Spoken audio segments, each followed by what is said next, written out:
Special intensive revision হবে। যারা নাগরিকত্ব দেবে বলে চিৎকার করে তারা নাগরিকত্ব কেড়ে নেওয়ার ব্যবস্থা করে। ইলেকশন কমিশন সাংবিধানিক সংস্থা, সে আজকে সেনাপতির ভূমিকা অবতীর্ণ নাগরিকদের ভোটাধিকার কারার জন্য, যেটা তার কাজ নয়। What is the slogan of the election commission? No voter to be left behind. এখনকার স্লোগান কি? As many as voter to be left behind. কেন 2003 এত ইম্পর্টেন্ট এই কমিশনের কাছে? কেন এসআইআর এর কথা, মানে এই প্রভিশন কি আদৌ আমাদের আছে? স্পেশাল রিভিশন হচ্ছে কেন? এটা বিশেষ ক্ষেত্রে হয় কখন?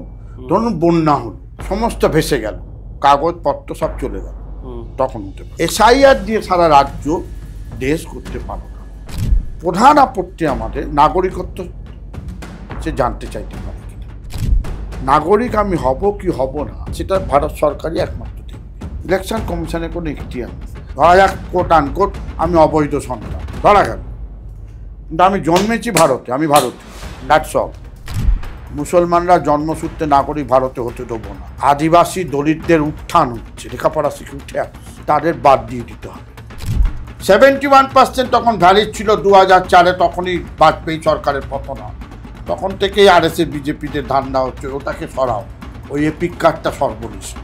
আধার নাগরিকত্বের প্রমাণ, আধার বাদ, ওবিসি এগুলো নাগরিকত্বের প্রমাণ, সেটা আছে না। ওরা যেটা মূলত বলছে যে এই যে ঘুষপেটিয়া আর কি, অনুপ্রবেশকারী যারা বেআইনিভাবে ঢুকে পড়েছে, বাংলাদেশ থেকে ঢুকে পড়েছে। কত ঘুষপেটিয়া? তো কেউ কেউ তো দাবি করছেন 1 কোটির বেশি। 1 करोड़ के आसपास बंगाल में रोहिंग्या है, बांग्लादेशी मुसलमान है। বর্ডার কে দেখে? বিএসএফ থেকে। তার মানে কার আন্ডারে? Central government, home ministry. Home মিনিস্ট্রির একটা রিপোর্ট পার্লামেন্টে দেখান যে এত ঘুষপেটিয়া ভারতবর্ষে ঢুকেছে। নেই, কোনো তথ্য নেই। ভোটারের বৈধ অধিকারটা চলে যাচ্ছে, সংবিধান আক্রান্ত হচ্ছে, ইলেকশন কমিশনের স্বাধীনতা আক্রান্ত হচ্ছে, ইয়েস মানে পরিণত হয়ে যাচ্ছে। আবার আমি বলছি এখতিয়ারে যদি যাচাই করতে, তাহলে তুমি এনআরসি করছো। ইলেকশন কমিশনের পাওয়ারই নেই এনআরসি করা, তাহলে আলাদা সংস্থা করে এনআরসি করো, দেখা যাক, রাস্তায় চ্যালেঞ্জ হবে তাহলে।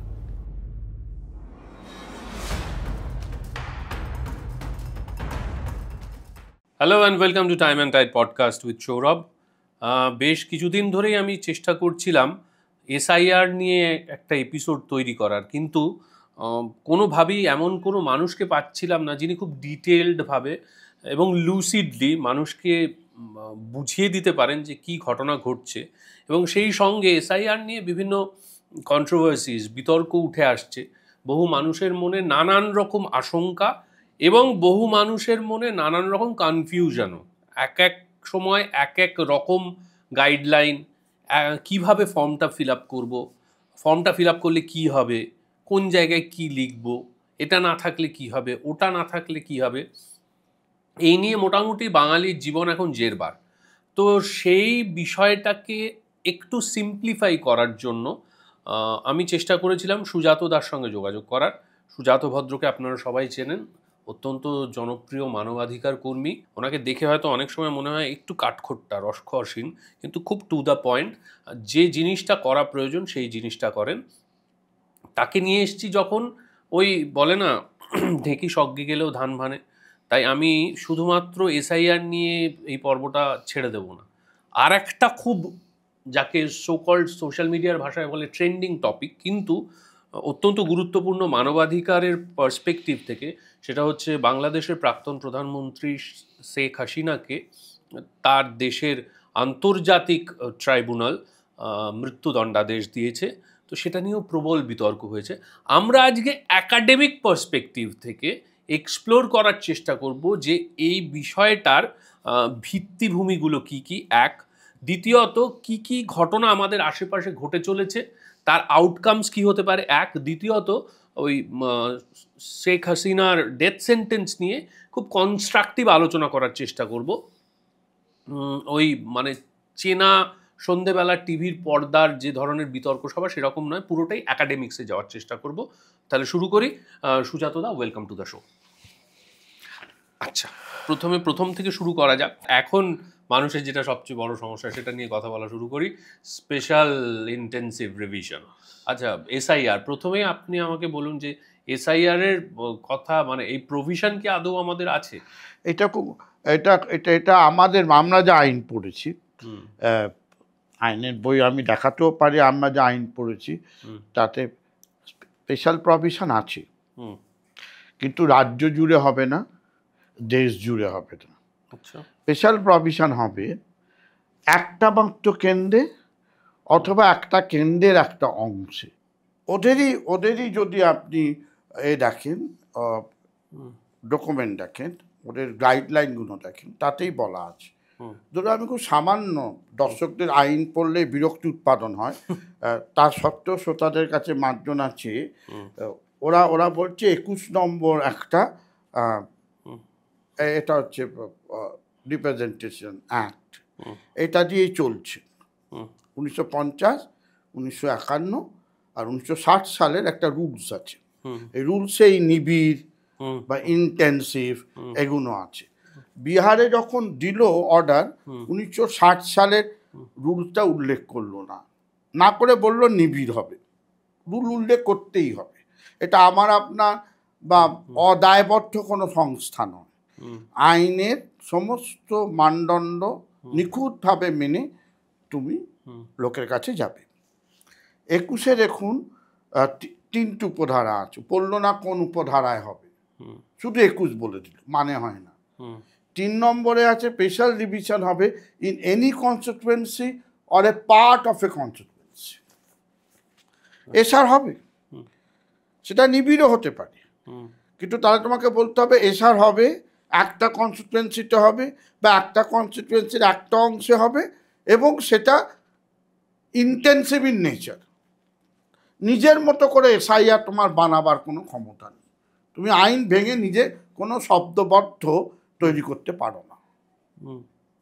আপনি আমি কেউ ইস আর কমা আইনের বই চেঞ্জ করতে পারবো না। ওইটুকু চেঞ্জ করতে গেলে পার্লামেন্টে আনতে হবে, দুটো কক্ষে আনতে হবে, দিয়ে রাষ্ট্রপতিকে সই করাতে হবে একটা শব্দ চেঞ্জ করার জন্য। তুমি কি করে 21-এর আড়ালে 3 নম্বরটাকে নর্মাল করে দিয়ে বললে রিভিশন হবে? আমি আপনাদের একটা উদাহরণ দিলে আরো পরিষ্কার হবে। এই যে 27 অক্টোবর পশ্চিমবাংলার জন্য হয়েছে, তাই তো? দেখুন 27 অক্টোবর পশ্চিমবাংলার জন্য হয়েছে। ওরা পেছনে একটা তালিকা দিয়েছে, তালিকাটা দেখুন, লাস্ট এসআইআর, ওপরটা দেখুন, লাস্ট এসআইআর, এই পাঁচটা পড়ুন।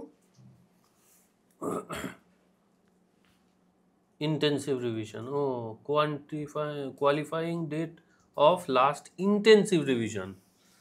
যখন তালিকা দিচ্ছে ইন্টেন্সিভ রিভিশনের, তখন ইন্টেন্সিভ রিভিশন হবে,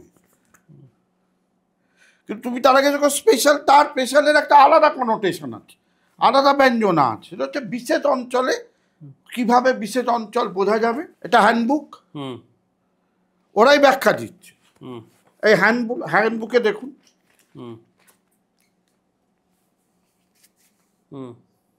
চ্যাপ্টার 7 কি আছে, স্পেশাল ডিভিশন। দেখুন 4 নম্বর পড়ুন। The provision for special division is to undertake any urgent remedial measure with a view to set right the electoral roll. বেশ, special division can be geographically limited for a specific area. কিরকম? Justice Bagchi কোর্টে আলোচনার সময় একবার বলেছিলেন, special division হচ্ছে কেন, এ তো বিশেষ ক্ষেত্রে হয়। কখন? ধরুন বন্যা হলো, এই যে আমাদের পশ্চিমবাংলায় হলো, সমস্ত ভেসে গেল, কাগজপত্র সব চলে গেল, তখন হতে পারে। ধরুন গঙ্গার ভাঙন হয় মুর্শিদাবাদ জুড়ে, আজকে বাড়ি আছে কালকে বাড়ি নেই, সব শুদ্ধ জলের তলায়, লোককে তখন শেল্টারিং, তখন একটা সামনে ইলেকশন, তখন নতুন করে ইলেকটোরাল রোল ওই অঞ্চলের জন্য করার দরকার আছে। এবং 85 সালে পার্লামেন্টে ইলেকশন কমিশনের সেকেন্ড রিপোর্ট জমা পড়েছিল, তাতে বলা আছে 25 পাতায় যে কোথায় কোথায় স্পেশাল ডিভিশন। আন্দামানের এইটুকু, দিল্লি 2টো এমসি ব্লকে, এই কেন অ্যালাউড? তুমি রাজ্য জুড়ে, দেশ জুড়ে ইন্টেন্সিভ রিভিশন করতে পারো, সামারি রিভিশন করতে পারো, হাফ ইন্টেন্সিভ করতে পারো, হাফ সামারি করতে পারো। এই 4টে প্রভিশন আছে। তার বাইরে এসআইআর দিয়ে সারা রাজ্য দেশ করতে পারো না, এটা আমাদের ফান্ডামেন্টাল আপত্তি। আচ্ছা। এবং আইনে যদি প্রভিশন না থাকে তুমি তাহলে কিভাবে করছো? বিহারের বেলা দেখুন আপনারা, ওরা চালাকি করেছে দেখুন। বিহারে 24শে জুন আমাদের গন্ডগোল শুরু হচ্ছে, বলছে এসআইআর করো, প্রথমে বলছে, তারপর কি বলছে দেখুন, the last intensive revision in Bihar was done in 2003। এখানে যখন লিখছে তখন এসআইআর লিখছে। আমরা বলছি তোমার তো স্বচ্ছতা থাকবে, তুমি কেন দুরকম কথা বলবে? তুমি আইদার বলো ইন্টেন্সিভ রিভিশন, আর নয় বলো রিভিশন। 2, 3 হচ্ছে তুমি এখন পশ্চিমবাংলা এটা করতে পারো কিনা, এটা আমাদের নতুন এডিশন। তুমি আমাদের পশ্চিমবাংলায় এই এই এই কাজটা এখন করতে পারো কিনা, তুমি বিহারে এটা করতে পারো কিনা। এই দেখুন কোন সাল, 7th August 2024। ইলেকশন কবে হয়েছিল লোকসভা? জুন। তারপর সরকার হলো, তারপরে ইলেকশন কমিশন কি বলছে পড়ুন। Special summary revision of photo electoral WRT 01/01/2025 as the qualifying date regarding we reference the commission। তার মানে এসএসআর 24 আগস্ট, আগস্ট থেকে ডিসেম্বর পর্যন্ত আমাদের পশ্চিমবাংলাতে এসআর 3টে রাজ্যে হয়, হরিয়ানা, ঝাড়খণ্ড, মহারাষ্ট্র, জম্মু কাশ্মীর। তাহলে বিহারে হয়েছে, আমাদের এখানে হয়েছে, এসএসআর হয়েছে। তাতে কাজ কি ছিল? এসএসআরের কাজ কি? রিভিশনের কাজ কি? 4টে কাজ। আপনি বিশেষ রিভিশন করুন, নিবিড় রিভিশন করুন, সামারি করুন, যাই করবেন 4টে কাজ। 1, কত লোক মারা গেছে, একটা রিভিশন থেকে একটা রিভিশন পিরিয়ডে কত লোক মারা গেছে তাদের ভোটার তালিকা থেকে নামগুলো কেটে দেওয়া। যদি ডেথ সার্টিফিকেট পাওয়া যায় ডেথ সার্টিফিকেট নিয়ে নেওয়া। কাউন্টার চেক করা। 2, কেন চেক করে? অনেক সময় পলিটিক্যাল পার্টি তার ভোটার বলে বলতে চায় না, সেইটা জন্য চেক করে। 2, একজনের একাধিক জায়গায় নাম আছে কিনা। 3, আমি এক জায়গা থেকে আর এক জায়গায় পার্মানেন্টলি চলে গেছি কিনা। ঠিক আছে। 4, আমার যে অর্ডিনারি রেসিডেন্টটা আছে ওটা ঠিক আছে কিনা। অর্ডিনারি রেসিডেন্ট এরও একটা মাহাত্ম আছে। সাধারণভাবে আমি যেখানে থাকি, আপনি যেখানে থাকেন সেখানে চেক করা হবে আপনি ওখানে আছেন কিনা। আচ্ছা। আর একটা কাজ হয়, যদি বলে তোমার 18 বছর, কোয়ালিফাইং ডেট মানেটা কি, ওই তারিখে আমার 18 বছর বয়স হলো কিনা। 1/1/1975 ধরুন কোয়ালিফাইং ডেট, তার মানে আমার 1 জানুয়ারি সুজাত 18 বছরে পৌঁছেছে কিনা। আমি যদি 2 জানুয়ারি পৌঁছে আমার সে বছর নাম উঠবে না। আচ্ছা। পরের বছর উঠবে। 1 অবধি 18তে আমি রিচ করেছি কিনা। 1-এর পর যদি আমি 18তে রিচ করি আমারটা আসবে না, ওইটা আমি কোয়ালিফাই করলাম। এখন কমিশন বছরে 4টে ডেট করে দিয়েছে, জানুয়ারি, এপ্রিল, জুলাই আর ডিসেম্বর। ঠিক আছে। তাহলে এই হচ্ছে দেখার কাজ।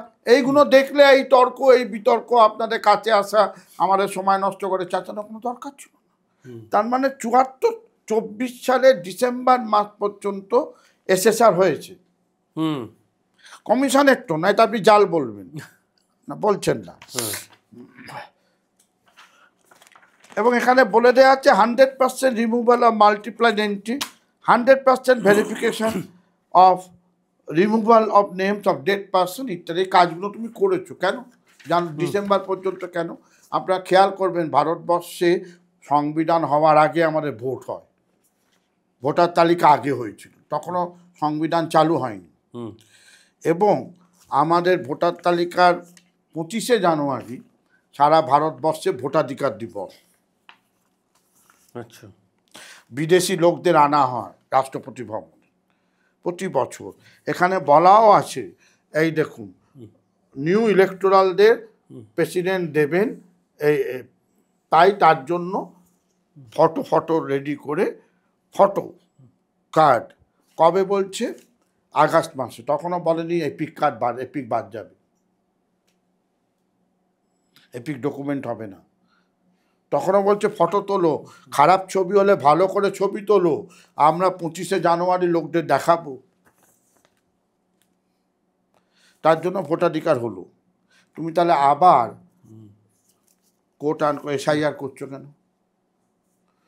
তোমার উদ্দেশ্য তো ছিল তাই, নামগুলো বাদ দাও সব, তা তুমি আবার করছো কেন?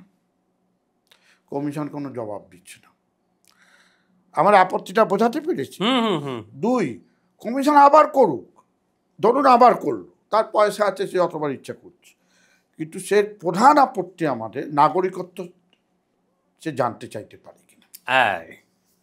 Very important point. বিহারে এখানেও এই প্রথম ওরা একটা তালিকা বললো, এই ডিক্লারেশন ফর্ম।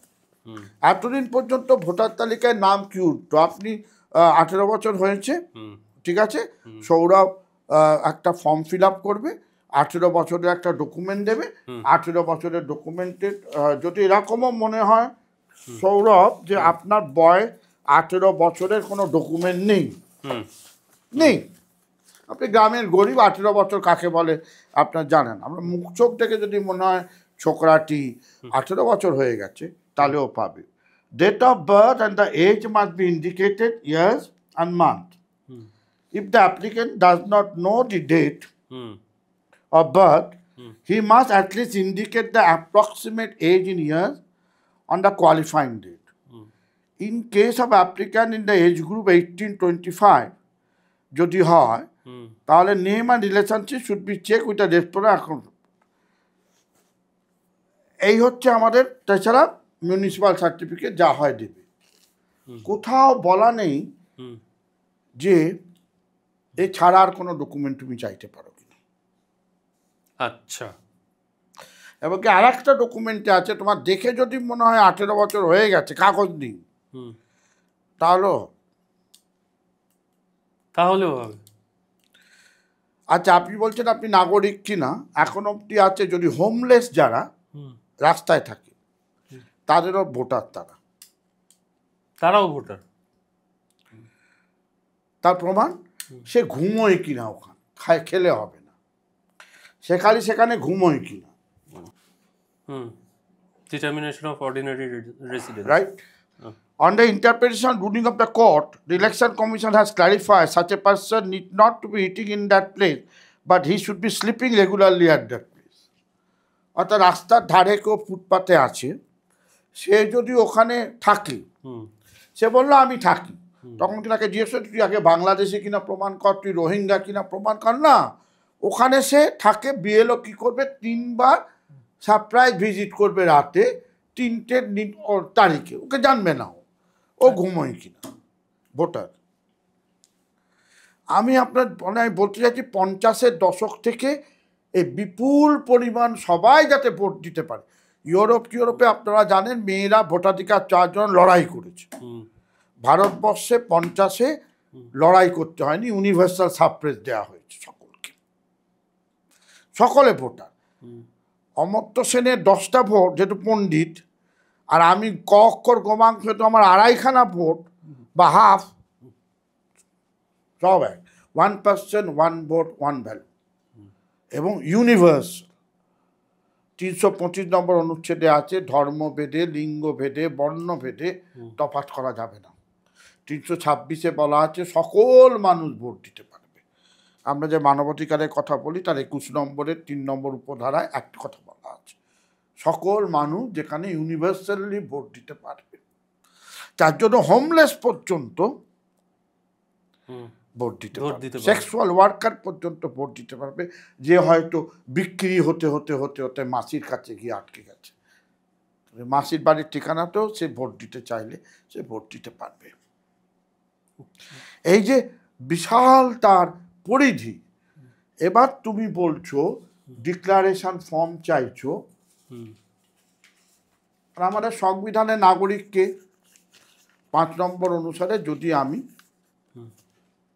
জন্মাই সেই দেশে, তার মানে আমি জন্মসূত্রে নাগরিক। আমি ডোমিসাইল, আমি ওখানে থাকি 5 বছর পেরিয়ে গেছে আমার, তাহলেও আমি নাগরিক। 5 বছর পেরিয়ে গেলে নাগরিক? নিয়ম অনুসারে আমি নাগরিক, অ্যাপ্লাই করতে হয়, কিন্তু আমি ডোমিসাইল মানে আমি তার মানে বিদেশি নই। 5 বছর অতিক্রান্ত হয়ে গেল। এখন যে নতুন নিয়ম হয়েছে তাতেও বলা আছে 7 বছর, 5 বছর থাকলে পরে তুমি তারপর চলে হিন্দু হতে হবে, এইটা নতুন অ্যাড করেছে, হিন্দু হতে হবে। কিন্তু ভারতের সংবিধানের 5 নম্বর অনুচ্ছেদ আর্টিকেল অনুসারে দেখবেন জন্মসূত্রে। বাজপেয়ী ক্ষমতায় আসার পর সংবিধানের পর আমাদের নাগরিকত্ব আইন হয়, সংবিধান 50, নাগরিকত্ব আইন 55। সেখানেও প্রথম হচ্ছে জন্মসূত্রে, বার্থ বাই বার্থ, 4 রকমের। বাই বংশ পরম্পরা, ধরুন আমি বিদেশে জন্মেছি, আমার বাবা মা এদেশে জন্মেছে, এবার আমি ছেলে হয়ে আমার বাবা মা বিদেশে চলে গেছে, তাহলে কি আমি এখানে চাইতে পারি? বংশসূত্রে চাইতে পারি। 3 হচ্ছে রেজিস্ট্রেশন, আমি নানা দেশ থেকে চলে এসেছি, তারপর আমি রেজিস্ট্রেশন করালাম, সিএ দরকারই নেই, আমি করতেই পারি। আর হচ্ছে ন্যাচারালাইজেশন, আমি থাকতে থাকতে বছরের পর বছর থাকতে থাকতে আমার ইন্টেনশন হচ্ছে এটাই আমার হোম। সরকার একবার দেখবে ইওর ইন্টেনশন এটা হোম কিনা, আমার নাগরিকত্ব আমায় দিয়ে দেবে। ইন্টেনশনটা দেখতে হবে, সেটা কে দেখবে? ইলেকশন কমিশন দেখতে পারবে না, একমাত্র সেন্ট্রাল গভর্নমেন্ট দেখবে। আচ্ছা, ইলেকশন কমিশনের মধ্যে নয়, সেন্ট্রাল গভর্নমেন্ট। 1962 সালে একটা মামলা হয়, একজনের কাছে পাকিস্তানের পাসপোর্ট পাওয়া গেছিল, সঙ্গে সঙ্গে তলার লেভেলে যখন ভোটাধিকার হচ্ছে, ইলেকশন কমিশনের লোক ওই ডিএম সোজা ওর নামটা কেটে দেয়, ও মামলা করে। মামলা হতে হতে সুপ্রিম কোর্ট অব্দি যায়। সুপ্রিম কোর্টে 5 জন বিচারপতি, গজেন্দ্র গারকরের মতো বিচারপতি 62 সালে রেখে, তুমি কে হরিদাস ওর নামটা কেটে দিয়েছ? তোমাদের পাওয়ারই নেই, সেন্ট্রাল গভর্নমেন্ট ঠিক করবে। ওর অন্য কারণে পাকিস্তানি পাসপোর্ট থাকতে পারে, সেটা যাচাই করতে হবে। যাচাই না করে, বিচার না করে, আত্মপক্ষ সমর্থনের সুযোগ না দিয়ে, তুমি কে, তোমাদের পাওয়ারই নেই। It should be decided by the central government, তার মানে হোম মিনিস্ট্রি। তুমি কে? 62 সালে নিষ্পত্তি হয়ে গেছে। দুটো সেপারেট পাওয়ার। নাগরিক আমি হব কি হব না, নাগরিক হলে কেউ যদি চ্যালেঞ্জ করে তাহলে সেটা ভারত সরকারই একমাত্র দেখবে। ইলেকশন কমিশনের কোনো এখতিয়ার নেই। ইলেকশন কমিশনের কাজ অনেকটা সেন্সাসের মতো, যা আসবে বাড়ির প্রধান লিখে দেবে, এই বাড়িতে সৌরভ থাকে, আমার মা থাকে, আমার বাবা থাকে, ছেলে থাকে, সই, তোমার নাম উঠে যাবে। 6 নম্বরে গিয়ে আমার বয়স 18 হয়েছে, আপনি ডিক্লারেশন দেবেন। 18 বছরে একটা কোনো তথ্য থাকলে, অথবা নো ডকুমেন্ট হলে নো ডকুমেন্ট, সই করে দেবেন। তলা 31 নম্বরে লেখা থাকবে, আমার জ্ঞান সত্য মতো যা দিলাম, যদি কোনো ভুল হয় তাহলে এই আইনের 31 নম্বর ধারা মোতাবেক আমার সাজা হবে। নিজে ডিক্লারেশন দিয়ে আমি দিয়ে দিলাম। এবার 7 নম্বরে এসে বললো কেউ, সুজাতা বলল Sourav Bangladeshi. Claim and objection যদি আসে, তখন একমাত্র ইলেকশন কমিশন ক্লেম অ্যান্ড অবজেকশনের ভিত্তিতে প্রত্যেকটা কেস যাচাই করবে। এই এলাকাটা হচ্ছে রোহিঙ্গাদের এলাকা, বাদ দিয়ে দাও। ওই এলাকাটা হচ্ছে বাংলাদেশের এরিয়া, কলোনি, বাদ no. Each and every name has to be জাজ। আচ্ছা, তারপর তার নামটা বাদ যায়। সবার আগে কাউকে অবজেকশন করতে হবে। ইয়েস, সুমতো আমি করতে পারবো না। কমিশন এই সেন্ট্রাল গভর্নমেন্টের পাওয়ারটা 2025-এ আত্মসাৎ করলো। এইটা আমাদের বুদ্ধি। কে নাগরিক নয় এই ঘোষণাটা সে আত্মসাৎ করলো। এই পাওয়ারটা নেই, সেপারেশন অফ পাওয়ার। নাগরিকত্ব বিচার করার দায়িত্ব একমাত্র সেন্ট্রাল গভর্নমেন্টের। 11 নম্বর অনুচ্ছেদ সবচেয়ে পুরনো দলিল। এটা খুব অসাধারণ বই, ভারতে গণতন্ত্র কি করে হলো। তার 231 নম্বর পাতায় 250 সালে যখন নির্বাচন হচ্ছে, কোচবিহারের ডিএম এর মনে হলো আচ্ছা আমরা ও নাগরিক না আমরা যাচাই করতে পারি কিনা, প্রত্যেকে তার ক্ষমতা বাড়াতে চায়। তখন সে একটা চিঠি লিখলো ইসিআইকে যে আমি কি ডিএম, আমি ও নাগরিক কিনা যখন ভোটার তালিকায় নাম তুলছি জানতে পারি। প্রথম 50 সালে সুকুমার সেন হচ্ছেন তখন প্রথম ইলেকশনাল সেক্রেটারি অফ ইসিআই উত্তর দিচ্ছে। Secretary of the ECI replied, acquisition and termination of citizenship is not a matter which concerns the Election Commission. কার নাগরিকত্ব থাকবে, কার নাগরিকত্ব কেড়ে নেওয়া হবে, সেটার সাথে ইলেকশন কমিশনের কোনো সম্পর্ক নেই। কবে বলছে? 50।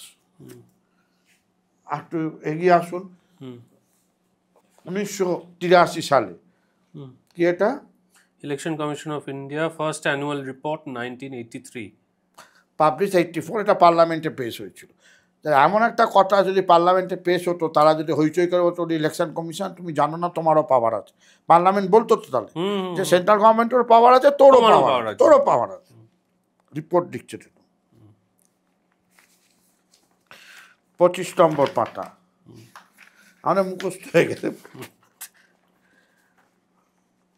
80-র দশকে উত্তর পূর্বাঞ্চল কি বিদেশি খেদাও, সবাই জানে। আসাম থেকে বিদেশি খেদাও। তখনকার মিজোরামের মুখ্যমন্ত্রী, এর সাথে আমি পরে সাক্ষাৎকার করেছিলাম। উনি তখন ইন্দিরা গান্ধীর একটা মেমোরান্ডামটা আমাকে দিয়েছিল, আজও আমার সংগ্রহে আছে, যে সৈন্যবাহিনীর অত্যাচার উত্তর পূর্বাঞ্চলে কি মারাত্মক। এই সাংবা তখন মুখ্যমন্ত্রী। 1983 সালের নভেম্বরে উনি ইলেকশন কমিশনকে চিঠি লিখছেন। November 1983, Brigadier T. Sangma suggesting that all the illegal enter and immigrant after 25/3/1971 Bangladesh হয়ে যাওয়ার পর should be disenfranchised, তাদের ভোটাধিকার কেড়ে নেওয়া হোক।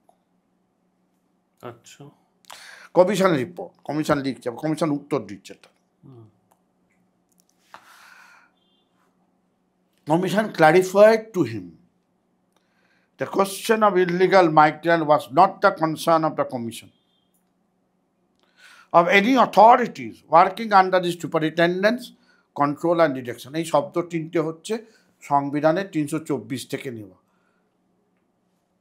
ইলেকশন কমিশনের কাজ কি? সুপারিনটেন্ডেন্স করা, তদারকি করা, নিয়ন্ত্রণ করা, নির্দেশিকা দেওয়া, ডিটারমিনেশন অফ সিটিজেনশিপ নয়। পরের লাইন দেখুন, it would be inappropriate and without jurisdiction to issue any instruction by the Commission. আমাদের কোনো ক্ষমতাই নেই। সেই আইনটাই তো আজও আছে। হ্যাঁ, খুব 2000 নিয়ে লাফালাফি করেছিল কমিশন, তাই তো? এইটা লুকিয়ে ফেলেছিল। এটা কমিশন ওয়েবসাইট থেকে লুকিয়ে দেয়। আচ্ছা, অঞ্জলি ভরদ্বাজ বিখ্যাত আরটিআই অ্যাক্টিভিস্ট ইলেকশন কমিশনকে প্রশ্ন করে 203-এর কাগজপত্র নোটিং দাও তো। আছে আমার কাছে। অঞ্জলি ভরদ্বাজকে বলে হারিয়ে গেছে স্যার, এভরিথিং ইজ লস। আমি বলছি এটা কমিশন, সে সাংবিধানিক সংস্থা, সে মিথ্যে কথা বলবে কেন? তারপর মানে চোরের ওপর বাটপার, তারপরে একটা গাইডলাইন আছে, বার করেছি আমরা কোর্টে। আমরা বলে যদি হারিয়ে যায় তাহলে তার ওপর দাঁড়িয়ে উনি করছেন কি করে? কাগজটাই যদি কমিশনের কাছে না থাকে তাহলে 2003-এর উদাহরণ উনি দিচ্ছেন কি করে? কাগজ না আমাদের কাছে আছে, আমরা তো আর কমিশন নই। কোনো উত্তর নেই, বোবা। তার 32 নম্বর পাতায় 2003 মোতাবেক বিহার চলছে বলেছে, সবাই সাক্ষী। দেখুন 2003-এর 32 নম্বর প্যারাগ্রাফের প্রথম line, it is clarified that it is not a job of the enumerator to determine the citizenship of an individual. However, তাদের কি কি কাজ আছে দেখুন, যেটা আমরা বলছি, এজ অর্ডিনারি রেসিডেন্সের ঠিকানাটা যাচাই করবে, এজটা যাচাই করবে।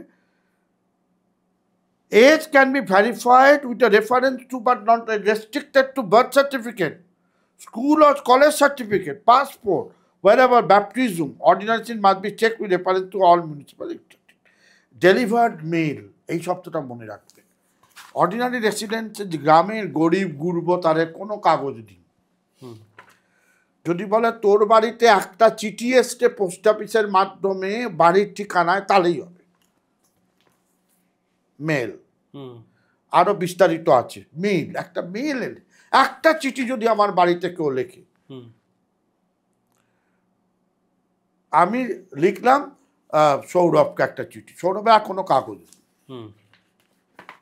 চিঠিটা দেখালেও হবে, ইউ আর অর্ডিনারি রেসিডেন্ট। ওই যে বললাম ফুটপাতের বাসিন্দা যদি ফুটপাতেরটা 3 রাত ঘুমোয় কিনা দেখে, এত বিস্তার ছিল। তাহলে এই বিস্তারটা হঠাৎ 25 সালে বদলে গেল কেন? এইটা তো প্রশ্ন, এটাই তো তর্ক আমাদের। এছাড়া দ্বিতীয় তর্ক নেই, তুমি যে মরে গেছে তার নাম থাকবে কেন? বাদ যাবে। আমার যদি 5টা নাম থাকে আমার নাম থাকবে কেন? বাদ যাবে। আমার নাম ওঠানোর কথা, 18 বছর আমি নাম তুলবো, ঠিক আছে, এই নিয়ে তো কোনো তর্ক নেই। বা আমি আজকে কলকাতায় নেই, আমি চলে গেছি পাকাপাকিভাবে আসাম, তাহলে আমার নাম এখানে থাকবে কেন? এটাই তো চেক। এবং মনে রাখবেন এই রিভিশনের মধ্যে, রিভিশনে সবসময় আপডেশন হয়, এটা কন্টিনিউয়াস প্রসেস। এরম নয় 2003-এ একবার পশ্চিমবাংলায় 2002-এ হইল, আবার 2025-এ গিয়ে আবার হইল, মাঝখানে কমিশন কুম্ভকর্ণ হইয়া রইল, একেবারেই নয়। 2002-এ যেমন হয়েছে, তারপর যখন ইলেকশন আমার হচ্ছে 6 হয়েছে, 6-এরও আমি ডকুমেন্ট দেখিয়ে দেবো। এপিক নেই বলে কত ধরনের অর্ডার দিয়েছে এই কমিশন, কি কি কার্ড লাগতে পারে। স্টুডেন্ট আই কার্ডও হবে। স্টুডেন্ট আই কার্ড কারা ইস্যু করে? স্কুল করে, কলেজ করে। বাসে ফ্রি পাস, আমরা যখন দিল্লিতে পড়তাম আমাদের ফ্রি পাস ছিল, ওটা হলো। আমি বলছি 18 থেকে 19টা থেকেও বাদ না যে what is the slogan of the election commission? No voter to be left behind. এখনকার স্লোগান কি? As many as voter to be left behind. স্লোগানটা বদলে যাচ্ছে, অভিঘাতটা বদলে যাচ্ছে, নিশানাটা বদলে যাচ্ছে। আমার নিশানা যদি হয় বাদ দেওয়ার, তাহলে আমি একরকম অপারেট করব। আর আমার নিশানা যদি হয় সকলকে আকুল করে নেওয়া, তাহলে আমি আর একরকম নিশানা করব। আমি বোঝাতে পারছি? এবং এই বোঝানোতে তাহলে তুমি কনক্লুসিভলি প্রমাণ। ও আর একটা প্রমাণ আপনাদের দিয়ে, এটা আমি কোথাও বলিনি, আমি একটা লেখায়, আসামে যখন এরকম হচ্ছে 93 সালে, তখন ইলেকশন কমিশনে অতি উৎসাহী হয়ে এরা জ্ঞানেশ বাবুর মতো জ্ঞানগম্যী লোকেরা সব অতি উৎসাহ হয়ে কারা আসামিয়া আর কারা বিদেশি বলে একটা আলাদা দুটো তালিকা করেছে। দুটো তালিকা করে ইলেকশন কমিশনে জমা দিত। কিছু বড় লোক থাকে, HR চৌধুরী বলে একজন, তিনি মামলা করেছেন। মামলা চলতে চলতে সুপ্রিম কোর্টে গেছে। সুপ্রিম কোর্ট এবং গুয়াহাটি হাইকোর্ট এবং সুপ্রিম কোর্ট। গুয়াহাটি হাইকোর্ট বলেছে দুটো আলাদা তালিকা করার অধিকার তোমাকে কে দিল? কে বিদেশি কে বিদেশি নয় এইটা তুমি ঠিক করো কি করে? তুমি তালিকাটা বানালে কি করে? কে বিদেশি নয়? দুটো মিশিয়ে দাও, দুটো আবার মেশাও। ইলেকশন কমিশন সুপ্রিম কোর্টে যায়। সুপ্রিম কোর্টে ঠিকই বলছে তো হাইকোর্ট, তুমি মানবার কে? কে বিদেশি কে অবিদেশি, কে অসামিয়া কে অসামিয়া নয়, তুমি বানাবার কে? মিশিয়ে দাও। আমি বলছি কোনো ডিসাইডেড। 1995-এ বিখ্যাত লালবাবু হুসেন মামলা, যা আমরা বারবার বলছি। তার আগে এটা এই কেসটা রিপোর্টেড হয়নি, এটা একমাত্র রমা দেবীর একটা বই আছে, হাউ ইন্ডিয়া ভোট, তাতে আছে। 95 সালে লালবাবু হুসেন মামলায় বলে দেয়া হচ্ছে যে তুমি যদি কমপ্লেন আছে, যে আপনিও বলেন কমপ্লেন এলে তুমি তখন একমাত্র যাচাই করবে। তাও করে ডিএমকে পাঠাতে হবে, দিয়ে ভারত সরকারকে পাঠাতে হবে। তুমি এরকম তুড়ি মেরে এরকম করতে পারো না। ফলে আমার বলার বিনীত নিবেদন হচ্ছে 70 বছর ধরে যে স্থাপত্যটা গড়ে উঠেছিল নির্বাচনকে নিয়ে, এবং এই একমাত্র সংস্থা ভারতবর্ষের প্রভূত ক্ষমতা সম্পন্ন সংস্থা, যার উপর মানুষের অগাধ আস্থা, সেই স্ট্রাকচারটা গড়ে উঠেছিল যে নিয়মকানুন পরীক্ষিত হতে হতে হতে হতে একটা জায়গায় চলে এসছে। তুমি আজকে সেটা ভেঙে দিলে কেন? আপত্তি সেখানে। ভেঙে দিলে দুটো ভাবে। এক, তুমি এপিককে বাদ দিলে কেন? যে সেশনের লড়াই ছিল, 80-র দশকের লড়াই ছিল, 90 দশকে সেশন আসার পর লড়াই ছিল, তারপরে ভারত সরকারের সাথে যুদ্ধ করে প্রায় এপিক কাট করলো, এবং আমি আপনাদের দেখালাম 24 সালেও ফটো ঠিক কর। তুমি একে বাদ দিলে কেন? তোমার নবীন চাওলা বলে একজন চিফ ইলেকশন কমিশন ছিল, তার বক্তব্য ছিল একটা ডকুমেন্ট হলে আর কোনো ডকুমেন্টের আমাদের দরকার নেই। তাই যদি হবে তোমার সৃষ্ট ডকুমেন্ট তুমি বাদ দিলে কি করে? একদম সদ্য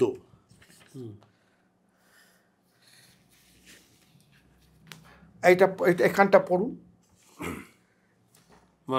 electoral identity card, elector photo identity card, তাই তো? নির্বাচকের সচিত্র ইলেকটোরাল আইডেন্টিটি কার্ড। কে ইলেকটোরাল হতে পারে? এতক্ষণ কি তর্ক করছে? ভারতীয় নাগরিক হলে ইলেকটোরাল হতে পারে। তাহলে electoral card as good as citizen card. যদি পাসপোর্ট আমার সিটিজেন কার্ড হয়, তাহলে ইলেকটোরাল যার আইডেন্টিটি কার্ড, এটা আধার নয়, এটা ইলেকটোরাল কার্ড। তো ইলেকটোরাল কার্ড মানে যার যে ইন্ডিয়ান সিটিজেন সেই ভোটার, তার ইলেকটোরাল। তাহলে এইটা বাদ হয়ে গেল কেন ডকুমেন্টটা? এটা আমরা বলতে পারবো না, মেনেই তো হবে। এইটা বললে কি আমরা দেশদ্রোহী? এটা ইলেকশন কমিশনের এই বেআইনি ক্ষমতা প্রয়োগটা বললে কি আমরা অন্যায় করছি? মেনে নেওয়াটাই তো অন্যায়। তখন তুমি ওই সেশনের ওই লড়াই, এই অবধি তুমি স্বপ্ন দেখাচ্ছ, তুমি বিএলওদের পর্যন্ত বলছো এপিক কার্ড নিলে আর কোনো ডকুমেন্ট তোমার দেখতে হবে না। তুমি কেন বাদ দিলে? তো কারণ দেখাতে হবে, কোনো কারণ নেই। তার বদলে তুমি কি করলে?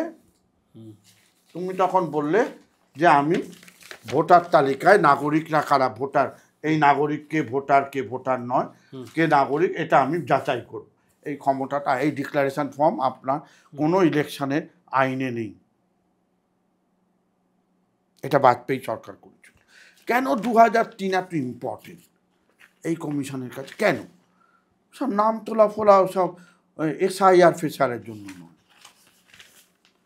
তাহলে 3টা ইম্পর্টেন্ট কেন? অন্য কারণ ইম্পর্টেন্ট। এই আইনে 2003 সালে বাজপেয়ী 2004-এ হেরে গেলেন। শাইনিং ইন্ডিয়ার সাইনিং হলো না। সোনিয়া গান্ধীকে আটকাতে হবে, ও বিদেশীয়কে মুখ্যমন্ত্রী প্রধানমন্ত্রী করা যাবে না। আর সঙ্গে ওদের এজেন্ডা আছে, যে পুরনো নাজদিদের এজেন্ডা, বংশসূত্রে একমাত্র সে নাগরিক, ব্লাড অ্যান্ড ন্যাশনালিজম আর এক। কোট অ্যান্ড কোট, আমার মা নেই, আমার বাবা নেই, আমি জানি না কে আমার বাবা, কে আমার মা। ধরা যাক কোট অ্যান্ড কোট আমি অবৈধ সন্তান, ধরা গেল। কিন্তু আমি জন্মেছি ভারতে, আমি ভারতীয়, দ্যাটস অল। আমার বাবা থাক, আমার বাবা না থাক, আমার পরিবার থাক না থাক, আমি জন্মসূত্রে নাগরিক। এটা চ্যালেঞ্জ করো। মুসলমানরা জন্মসূত্রে নাগরিক ভারতে হতে দেবো না। আদিবাসী দলিতদের উত্থান হচ্ছে, লেখাপড়া শিখে উঠে আসছে, তাদের বাদ দিয়ে দিতে হবে। 2004-এ বাজপেয়ী অ্যামেন্ডমেন্ট করল, 4 ভাগে নাগরিকদের বয়সের ভাগ করে দিলেন, 50 থেকে 87। তাদের কিছু লাগবে না। 87-র পর থেকে হতে গেলেই তার বাবা নাগরিক কিনা তার জন্মের সময় প্রমাণ দেখাতে হবে। তারপরে বলছে 2024 পর্যন্ত যারা জন্মাবে তাহলে বাবা বা মার প্রমাণ দিতে হবে। তার মধ্যে আর একটা আছে, মা যদি ইলিগাল মাইগ্র্যান্ট হন তাহলে সন্তান নাগরিকত্ব পাবে না। এনআরসি তাই হলো। মা তো এখন বাপের বাড়ি থেকে চলে আসে, কাগজপত্র নিয়ে আসে না। আসামে প্রধান প্রশ্ন উঠেছিল, আসামে একজন মুন্না দেবী বলে প্রথম প্রশ্ন করেছিল, আপনারা মেয়ে কখনো বাবা মার ওখান থেকে কাগজ নিয়ে বাপের বাড়ি শ্বশুর বাড়ি আছে? প্রথম প্রশ্ন এনআরসিতে প্রথম প্রশ্ন করেছিল এক মুন্না দেবী, বাবা মার কাছ থেকে যখন আমি শ্বশুর বাড়ি আসছি আমি কাগজপত্র নিয়ে আসি? কোথায় আপনারা আছে, কোন দেশে আছে? কমিশন করলো কি, ইলিগাল মাইগ্রেন্ট শব্দটা উঠিয়ে দিল, আবার নিজের মতো করে উঠিয়ে দিয়ে বললো বাবা মা মার ওই সময়ের পর এলে ভিসা বা পাসপোর্ট বৈধ কিনা দেখাতে হবে। ঘুরিয়ে বলল, এই হচ্ছে সেই ডিক্লারেশন, একেবারে ফটোকপি অফ 2004। তোমার এখতিয়ারই নেই। আবার আমি বলছি এখতিয়ার নেই। এখতিয়ারে যদি যাচাই করতে তাহলে তুমি এনআরসি করছো, তুমি তাহলে এনআরসি করছো, তাহলে বলো আমি এনআরসি করছি। ইলেকশন কমিশনের পাওয়ারই নেই এনআরসি করা, তাহলে আলাদা সংস্থা করে এনআরসি করো, দেখা যাক, রাস্তায় চ্যালেঞ্জ হবে। তাহলে লোক কনফিউজ হয়ে যাচ্ছে, ভোটার তালিকায় তো নাম তুলতে আসছে, আপনারা কেন বিরোধিতা করছে? বিরোধিতা করছে, বাদ চলে যাবে। বিদেশি বাদ যাবে না, স্বদেশি বিদেশি হয়ে যাবে। আপত্তিটা আমরা এখানে করছি, যে বিদেশি তো বিদেশি, তার যদি নাম বাদ যায় আমি কে বলবার? আমি কেন বলতে যাব? বিহারে কজন পাওয়া গেছে বিদেশি? এত হয়েছে 373, তার মধ্যে অধিকাংশ নেপালি হিন্দু।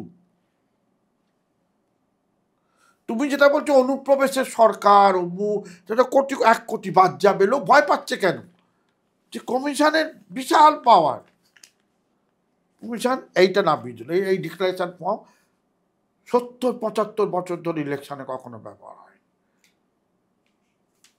এই যে নিউ ডিক্লারেশন ফর্ম, এবং এবার তোমার 2002 নাম নেই, এবার তুমি কাগজপত্রগুলো দেখাও।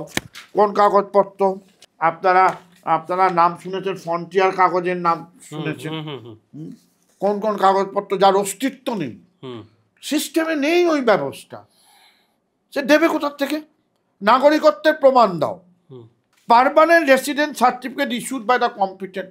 পার্মানেন্ট যখন দেখালাম অর্ডিনারি রেসিডেন্ট কিভাবে যাচাই করতে হয়, পার্মানেন্ট রেসিডেন্ট সার্টিফিকেট বলে কেউ দেয় আমাদের এখানে?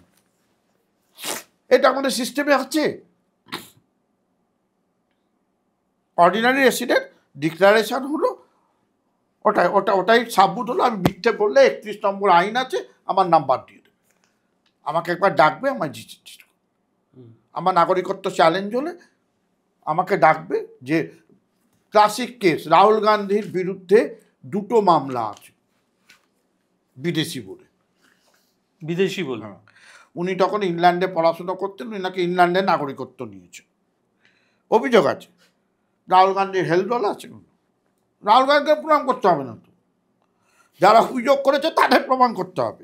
তার মধ্যে সুব্রমণিয়াম স্বামী একজন হেরেছেন, কিছু করতে পারছেন না, এবং একজনকে আমার মতো কোনো চ্যাংড়া ছোড়া কাউর পয়সা খেয়ে করে দিয়েছে রাহুল গান্ধী, ইংল্যান্ডের লোক।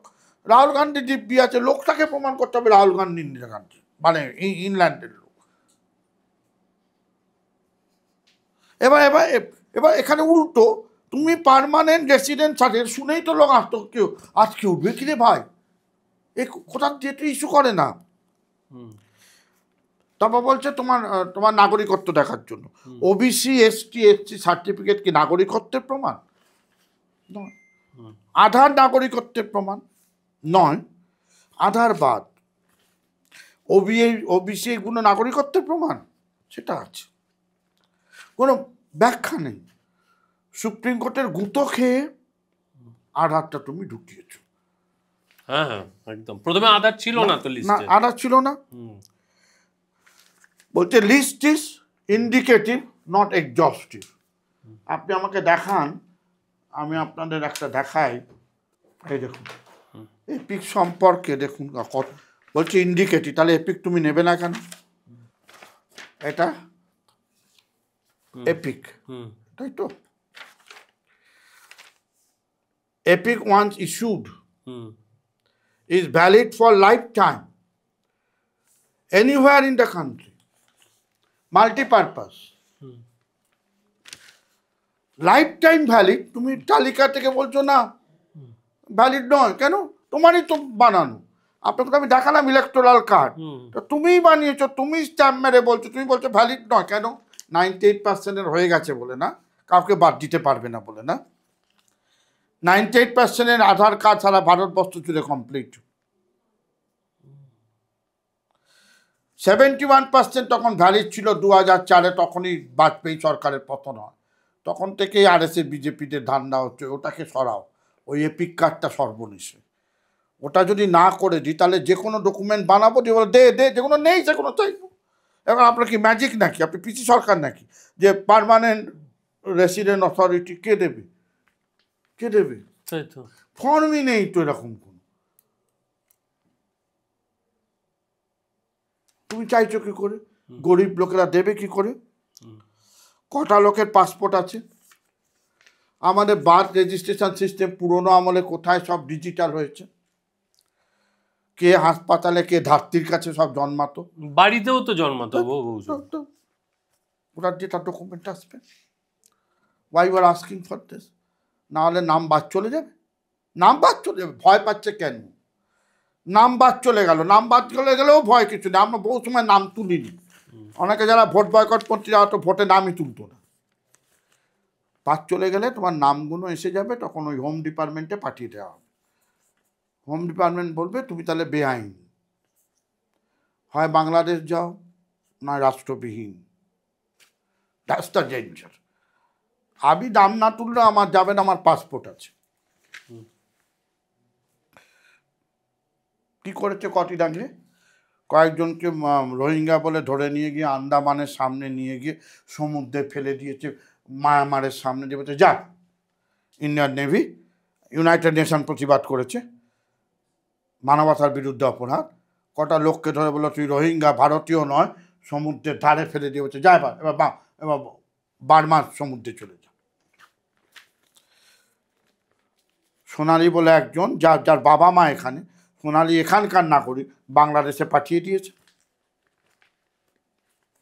আনানো যাচ্ছে না।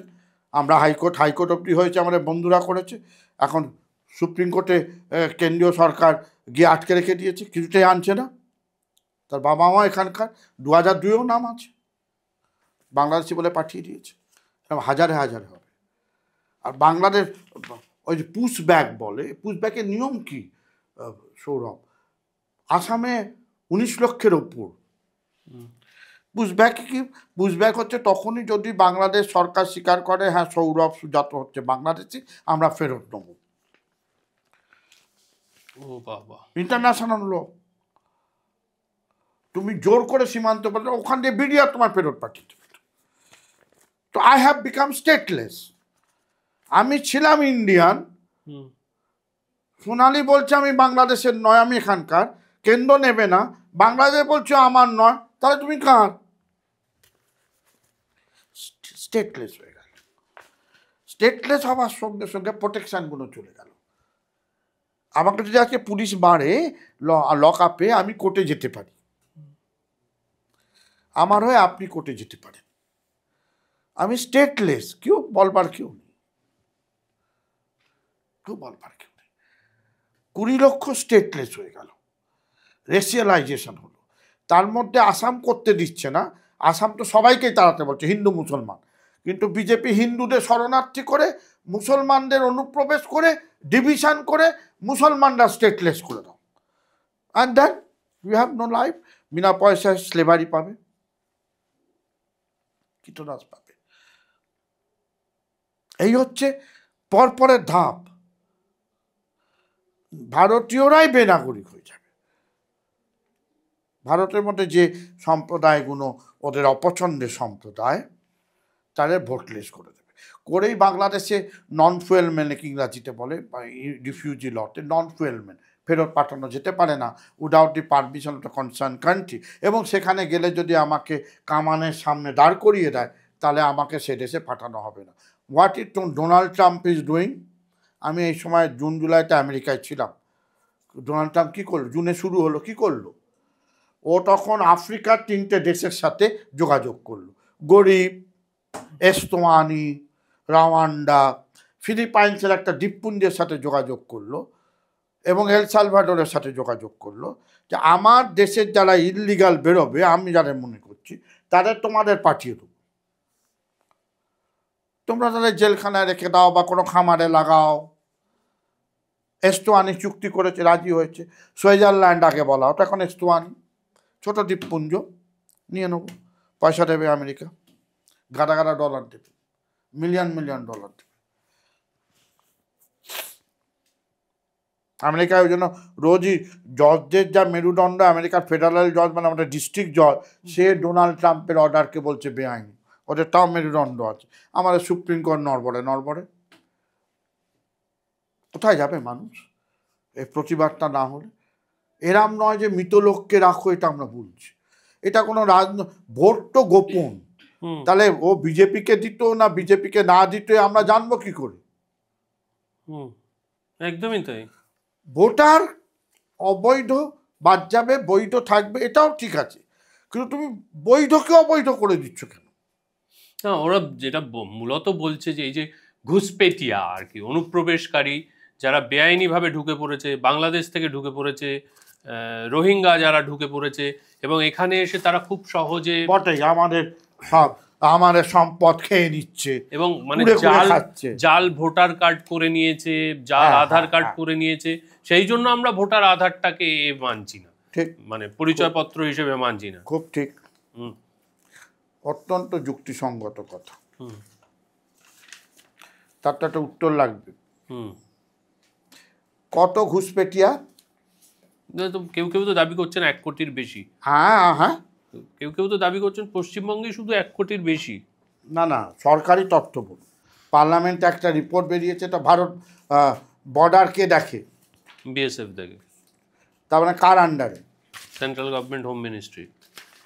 হোম মিনিস্ট্রির একটা রিপোর্ট পার্লামেন্টে দেখান যে এত ঘুষপেটিয়া ভারতবর্ষে ঢুকেছে।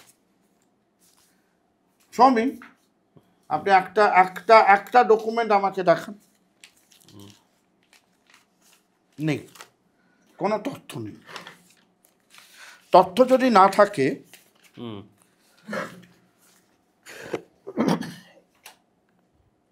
তাহলে সেটা দাবি করা এবং উইপোকার মতো মেনে ফেলা, তাদের মাথা নিচের দিকে করে পা উপরের দিকে ঝুলিয়ে পেটানো, এগুলো হচ্ছে গণহত্যার ভাষা।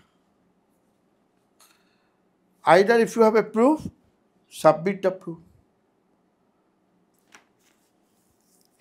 ইলেকশন কমিশনের এই আপনার প্রশ্নে বদমাইশি। 24শে জুন ইলেকশন কমিশনের প্রেস রিলিজ বিহারের।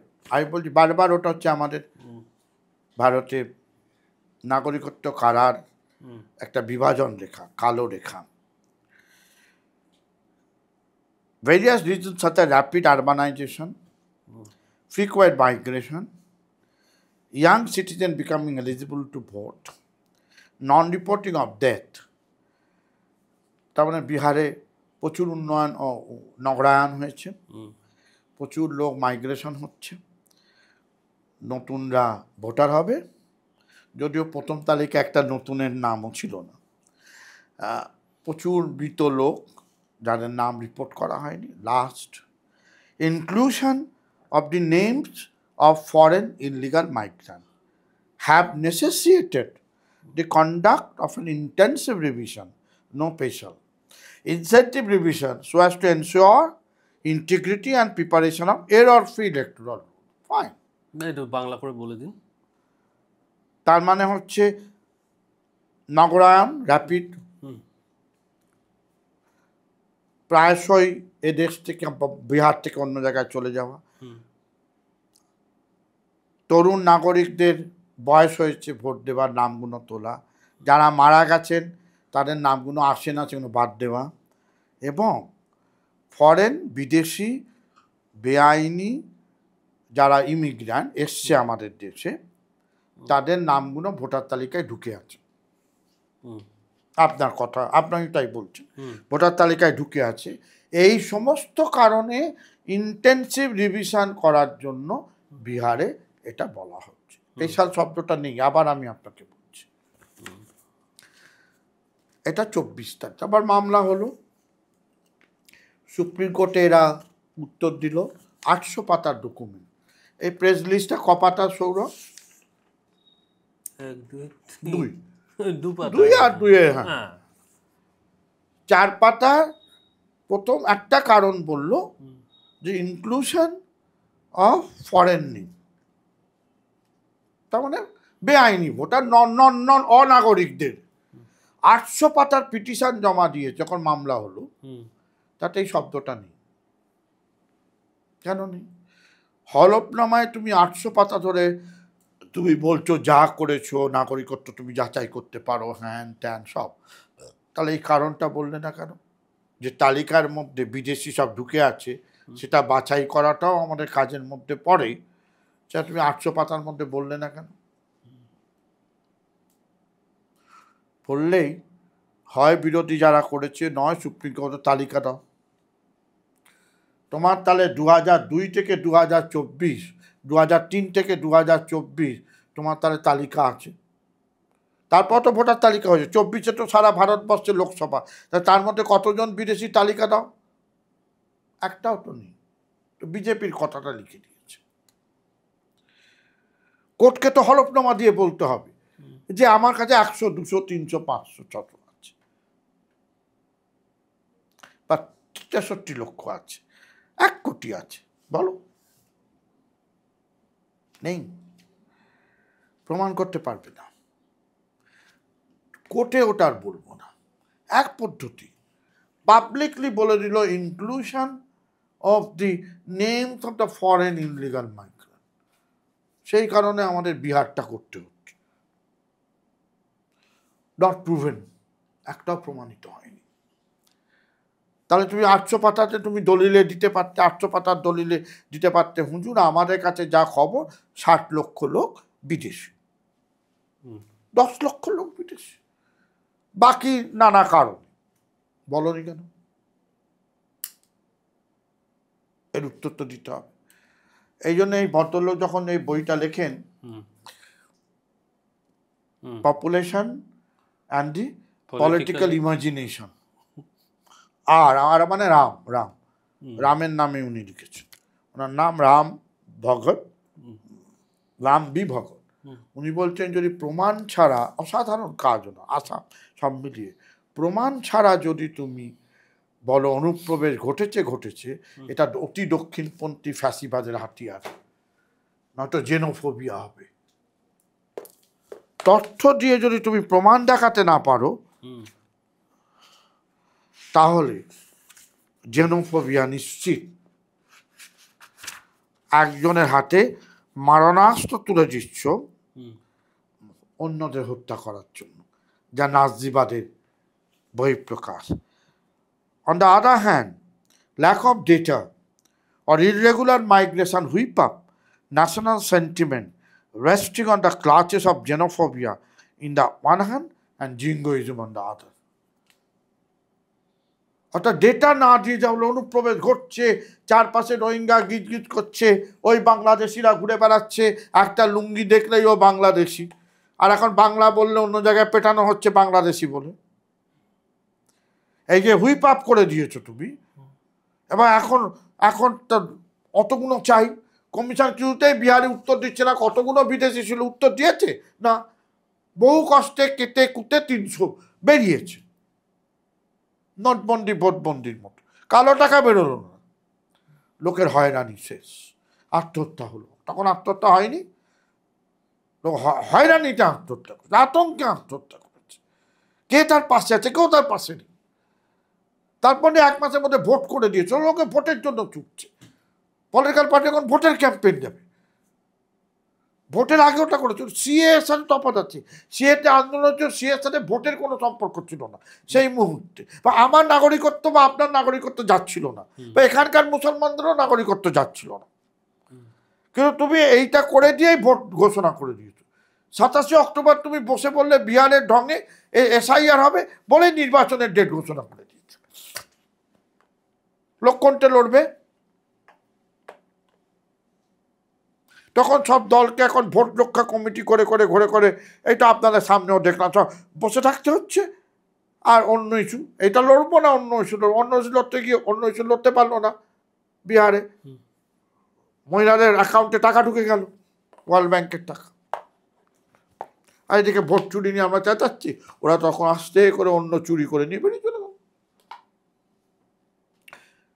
আসামের ক্ষেত্রে foreign tribunal played a role, 19 lakh লোকের নাম দেবার। আমাদের আপত্তি ইলেকশন কমিশন সাংবিধানিক সংস্থা, সে আজকে সেনাপতির ভূমিকা অবতীর্ণ নাগরিকদের ভোটাধিকার কারার জন্য, যেটা তার কাজ নয়। তার কাজ ইনক্লুসিভ হওয়া, যতজনকে পারা যায় ভোটাধিকারের নাম ঢোকানো। তার কাজ হচ্ছে কি করে বাদ দেওয়া যায়, এটাই আমাদের ফান্ডামেন্টাল আপত্তি। তাই এমন কঠিন কঠিন ডকুমেন্ট দিচ্ছে যা দুর্লভ, যা সিস্টেমে দেয় না। 18-19 খানা ডকুমেন্ট চলে, তাতে প্যান কার্ড আছে, ভোটার কার্ড আছে, রেশন কার্ড আছে, 100 দিনের কাজে রেগা আর কার্ড আছে। 2016-তে ইলেকশনের সময় ইলেকশন কমিশনের অর্ডার ছিল, যাদের এপিক কার্ড নেই তারা যদি রেগা কার্ড থাকে তাহলেও সে ভোট দিতে পারবে। সুপ্রিম কোর্ট ইলেকশন কমিশন নিজস্ব অর্ডারে ছিল, আমার লেখাতে আমি লিখছি, সেই অর্ডার নাম্বার আমি জোগাড় করেছি। লাস্ট পয়েন্ট, আমার এটাও অবাক লেগেছে যে আমাদের ডিলিমিটেশন হয়ে গেছে 2009। ভারতবর্ষে ডিলিমিটেশন হয়েছে 2009। আমাদের 42টা থাকলেও ওই 10টা শিডিউল কাস্ট শিডিউল ট্রাইবে 2টো বেড়ে গেছে। সমস্ত কেন্দ্রগুলো বদল হয়ে গেছে, এটা ওখানে গেছে, ওটা ওখানে গেছে, যাদবপুরে ওই দিক দিয়ে ডায়মন্ড হালে কিছু ঢুকেছে, এইভাবে হয়। নিয়ম হচ্ছে ডিলিমিটেশন হয়ে গেলে ভোটার তালিকা চেঞ্জ হয়ে যাবে, ফ্রেশ হবে। তা 2009 যদি ডিলিমিটেশন সারা ভারতবর্ষ জুড়ে হয়, এখানেও হয়েছে, তাহলে তো নতুন ভোটার তালিকা হয়ে গেছে। 2002টা আর ভ্যালিডই নয়। তারও উত্তর আমরা পাচ্ছি না। 2009টা পাচ্ছি না, আপনাকে এসএসআরটা দেখালাম, 2024-এর এসএসআর দেখালাম, তাহলে এসআইআর হচ্ছে কী করে? তারও কোনো উত্তর নেই। ক্ষমতা অসীম। এই ক্ষমতাটা হচ্ছে নাটকীয়ভাবে হয়ে গেছে। এইটা বললে আপনি ইলেকশন কমিশনের চরিত্রটা বুঝতে পারবেন। আমাদের দেশে ইলেকশন কমিশন হয়েছে, তার জন্য আলাদা কোনো আইন ছিল না। ছিল শাসক পার্টির নাম বলবে, প্রেসিডেন্ট নামগুলো হ্যাঁ করে দেবে। আগে একজন ছিল, সেশনের সময় 3 জন হয়, সেই নিয়ে ঝগড়া মামলা হয়। কিন্তু মূলত যারা সরকারি আমলা তারাই ইলেকশন কমিশনে যেতেন। এটা দক্ষিণ আফ্রিকার চেহারা নয়, এটা কানাডার চেহারা নয়। এখানে হচ্ছে বিদেশ বাইরের কোনো লোকও আমলা ছাড়াও যে ইলেকশন জানে, পলিটিক্যাল সায়েন্সের জানি, তারাও হতে পারে। বিচারপতি একজন থাকবে। কিন্তু যাক, আমাদের দেশে ছোট। এবং মনে রাখবেন, আপনি জানেন তখন জরুরি অবস্থার সময় ইন্দিরা গান্ধী জরুরি অবস্থা থাকার সময় নির্বাচন হয়েছিল। এটা অনবদ্য ভারতবর্ষ। ইন্দিরা গান্ধীর জরুরি অবস্থা জারির মধ্যে নির্বাচন ছিল, ইন্দিরা গান্ধী হেরে যান, পরের দিন জরুরি অবস্থা উঠেছে। তার মানে উনি যদি ইলেকশন কমিশনকে ম্যানিপুলেট করে বলতে আমাকে জেতাতে হবে, তখন ব্যালট। কিন্তু উনি তাও এত শিওর ছিলেন জিতবেন, ভেতরে ওনার সংস্থারা গোয়েন্দারা বলে দিয়েছিল আপনি বিপুল ভোটে জিতবেন। লোকেরা বিপুল ভোটে উল্টো এশিয়ার মুক্তিসূর্যকে ডুবিয়ে দিয়েছিল। কিন্তু ইলেকশন কমিশনটা আমি জোর দিতে চাইছি, ইলেকশন জরুরি অবস্থার সময় হয়েছিল। তার কোনো ইলেকশন কমিশন নতজানু হয়নি, বিচার ব্যবস্থা নতজানু হচ্ছিল, ইলেকশন কমিশন নতজানু হয়নি। লিন্ডোকে দেখবেন, লিন্ডোকে নরেন্দ্র মোদী কুৎসিত ভাষায় গালাগালি করেছিলেন। এরকম কুৎসিত ভাষায় ইলেকশন কমিশনকে কেউ গালাগালি করেছে ভারতবর্ষের ইতিহাসে নেই, নরেন্দ্র মোদী করেছিলেন যখন উনি গুজরাটের মুখ্যমন্ত্রী ছিলেন। কখন? 2002। লিন্ডো 2002-এ গুজরাটে বিধানসভা নির্বাচন বন্ধ করে দেন। তখন ওই লোকটা খ্রিস্টান, ও সোনিয়া গান্ধীর সাথে সম্পর্ক, সোনিয়া গান্ধীও খ্রিস্টান বলে কুৎসিততম ভাষা। ওনার অসাধারণ আত্মজীবনী আছে লিন্ডো কিন্তু তবু নড়েননি, নির্বাচন করতে দেননি, অস্বাভাবিক পরিস্থিতি আছে। আবার ভোটার তালিকা স্পেশাল রিভিশন হবে তারপর ওই এলাকাটায়। সেই ইলেকশন কমিশনে 2023 সালের 2রা মার্চ সুপ্রিম কোর্টের 5 জন বিচারপতি অসামান্য একটা রায় দেন। ইলেকশন কমিশনের কোনো আইন ছিল না, এবার থেকে ইলেকশন কমিশনের যে চেয়ারম্যান হবেন মানে মুখ্য কমিশনার হবেন আর 2 জন, তাদের নির্বাচিত করবেন প্রধানমন্ত্রী, বিরোধী দলনেতা এবং প্রধান বিচারপতি, সুপ্রিম কোর্টের প্রধান বিচারপতি। এবং সার্চে নাম আসবে, তাতে আপনার নামও আসতে পারে, আমার নাম, স্বপ্ন দেখা যাক আপনার নাম এলো আমার নাম হইলো, কিন্তু যাচাই হবে। 2রা মার্চ 2023। এবং যতদিন না পার্লামেন্ট এই মর্মে আইন করছে ততদিন পর্যন্ত আমাদের এই অর্ডারটা বহাল থাকে। 5 জন বিচারপতির রায়, সাংবিধানিক রায়, মানতেই হবে। কিছু করলো না, চেপে গেলেন মোদি। 2023 সালের ডিসেম্বর মাসে তিনি একটা বিল আনলেন, appointment of chief electional commissioner and other 2 commissioner. তখন রেটে পার্লামেন্টটাকে তো সাসপেন্ড করে দেওয়া হচ্ছে, বিরোধীদের একেবারে সাসপেন্ড করছে, দেখুন 100-200 জনকে সাসপেন্ড করে দিচ্ছে। ওই সময় বিলটা আনলো, এনে কি বললো যে প্রধানমন্ত্রী, বিরোধী দলনেতা, আমার ক্যাবিনেটের আর একজন, 3 জন মিলে ঠিক করবে কে নির্বাচন কমিশনার হবে। তার মানে 2:1 অল টাইম। আপনি সংবিধান সভার মিনিস পড়ুন, সংবিধান সভার মিনিসে লেখা ছিল যে election commissioner should be fully insulated from the executive, পুরো মাত্রা স্বাধীন হবে, পূর্ণাঙ্গ হবে, এক্সিকিউটিভের কথায় চলবে না, পূর্ণ স্বাধীন হবে। এবং সেটা যদি স্বাধীন না হয়, শিবনাথ না হয় হৃদয়নাথ কুন্দ্রু বলেছিলেন, তাহলে গণতন্ত্রের গোড়ায় বীজ ঢালা হবে। তাই আজকে ভারতবর্ষ।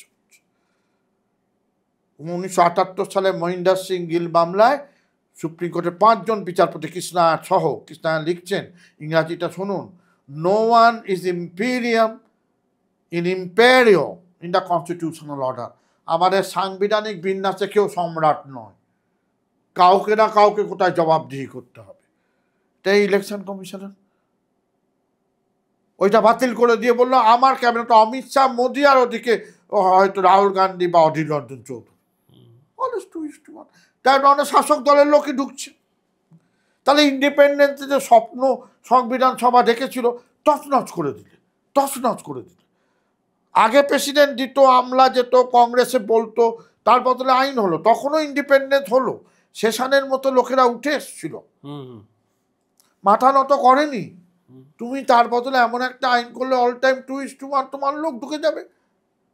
আর ইমপিচমেন্ট ছাড়া 1 নম্বরকে সরানো যাবে না। আর আমার হয়ে যদি কাজ করে আমি ইমপিচমেন্ট করবো, কারণ বোকা খালিদা এখন কেউ না। আর বিরোধী দলে এত সংখ্যানে ইমপিচমেন্ট করে সরিয়ে পারবে, হয়ে গেল। আপনি উত্তর দিন, আপনারা সব পডকাস্ট করেন, উত্তর দিন, দেখিয়েছেন কিনা জানি না।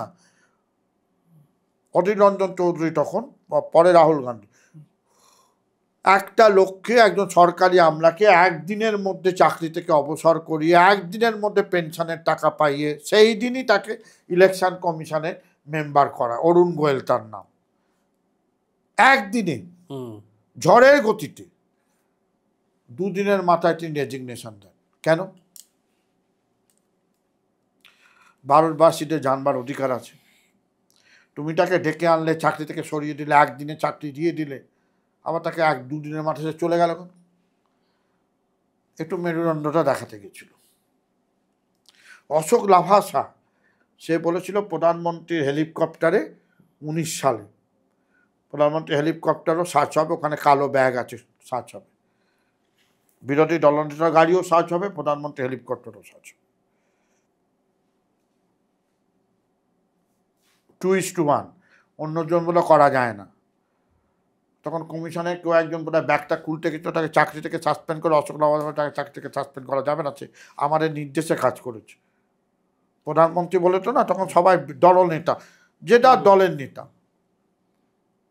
তাকে তাকে জোর করে পদত্যাগপত্র করানো হয়। পরের দিন তার বাড়িতে ইডি যায়, ইডিকে বউয়ের বেনামে টাকা আছে বলে ইডি রেড করে। একটু মেরুদণ্ড দেখাতে গেছিলেন।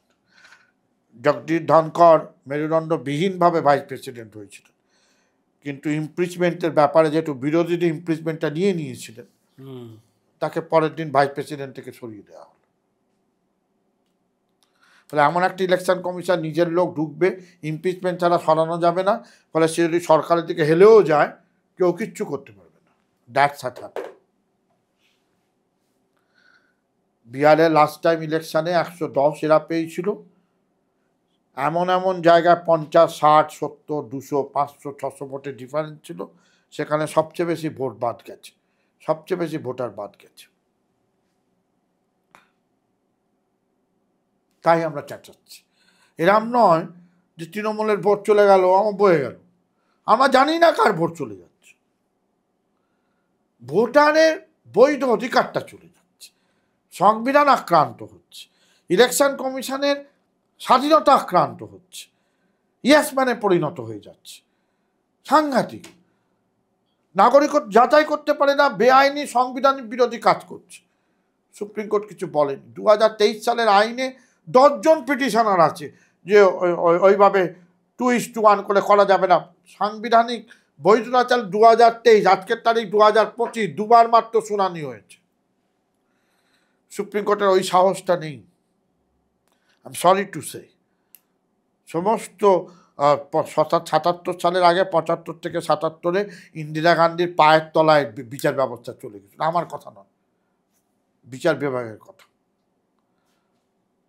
77 সালে মানকা গান্ধীর মামলায় যখন সে স্বাধীনতাকে ফিরে আসছে, তখন সে দেশবাসীর কাছে ক্ষমা চেয়ে নিয়েছিল সুপ্রিম কোর্ট যে আমরা আমাদের সেন্টিনেলের দায়িত্ব, নাগরিক অধিকার রক্ষার দায়িত্ব পালন করতে পারিনি, আমরা ক্ষমা চেয়ে নিচ্ছি। সেই সময় কেউ একজন বলেছিল তোমাকে নতজানু হতে বলেছিল, তুমি একেবারে পায়ে হামাগুড়ি দিয়ে দিয়েছিল, সুপ্রিম কোর্ট সম্পর্কে বলেছিল। সেই সুপ্রিম কোর্ট 77 সালে নিজের পায়ে দাঁড়ালো, নাগরিক অধিকারের দিগন্ত খুলে দিয়েছিল। সেটা অন্য কোনো অবসরে আপনাদের শোনানো যাবে কিভাবে সুপ্রিম কোর্ট নাগরিক অধিকারের দিগন্ত খুলে দিয়েছিল। সেই সেই সেই সুপ্রিম কোর্ট ইলেকশন বন্ড ছাড়া অন্য কোনো শুনতে চাইছে না। ইলেকট্রাল বন্ডটা বাতিল করেছে, অন্য কোনো শুনতে চাইছে না। এত বড় ঘটনা, ইলেকশন কমিশনের স্বাধীনতা ওই আইনের ফলে হরণ হয়ে গেল, স্বাধীন সত্তা চলে গেল, সংবিধানের মূল জায়গাটা চলে গেল। একটা মাত্র কাঠামো যে ইলেকশনটা পরিচালনা করে, এটার সাথে 326-এর যোগাযোগ আছে, ইউনিভার্সাল সাফরেজের যোগাযোগ আছে, বর্ণভেদে ধর্মভেদে কাউকে বাদ দেওয়া যাবে না, যোগাযোগ আছে। সিএ শোনা হয়নি, আজ অব্দি পেন্ডিং। ইলেকশন কমিশনকে এইভাবে করে দিল, আইনটা সংবিধান বিরোধী, আজ অব্দি পেন্ডিং। গৌতম ভাটিয়া বলে একজন খুব নামকরা আইনজীবী, গবেষক আইনজীবী, তার একটা অসাধারণ কথা আছে। সুপ্রিম কোর্টে এখনকার নীতি হচ্ছে ডিসাইডিং নট টু ডিসাইড। মামলাটা নেবো কিন্তু সিদ্ধান্ত নেবো না। হ্যাঁ, মামলাটা তো খারিজ করিনি ভাই, পড়ে আছে ভাই, শুনবো, তারা কিসের শুনবো, পরে শুনবো। ডিসাইডিং নট টু ডিসাইড, ততক্ষণে সব শেষ। এখানেও গর্জেছে, হ্যাঁ আমরা আটকে দেবো, যদি গণহারে হয় আমরা যে কোনো সময় প্রক্রিয়া বাতিল করে দেবো।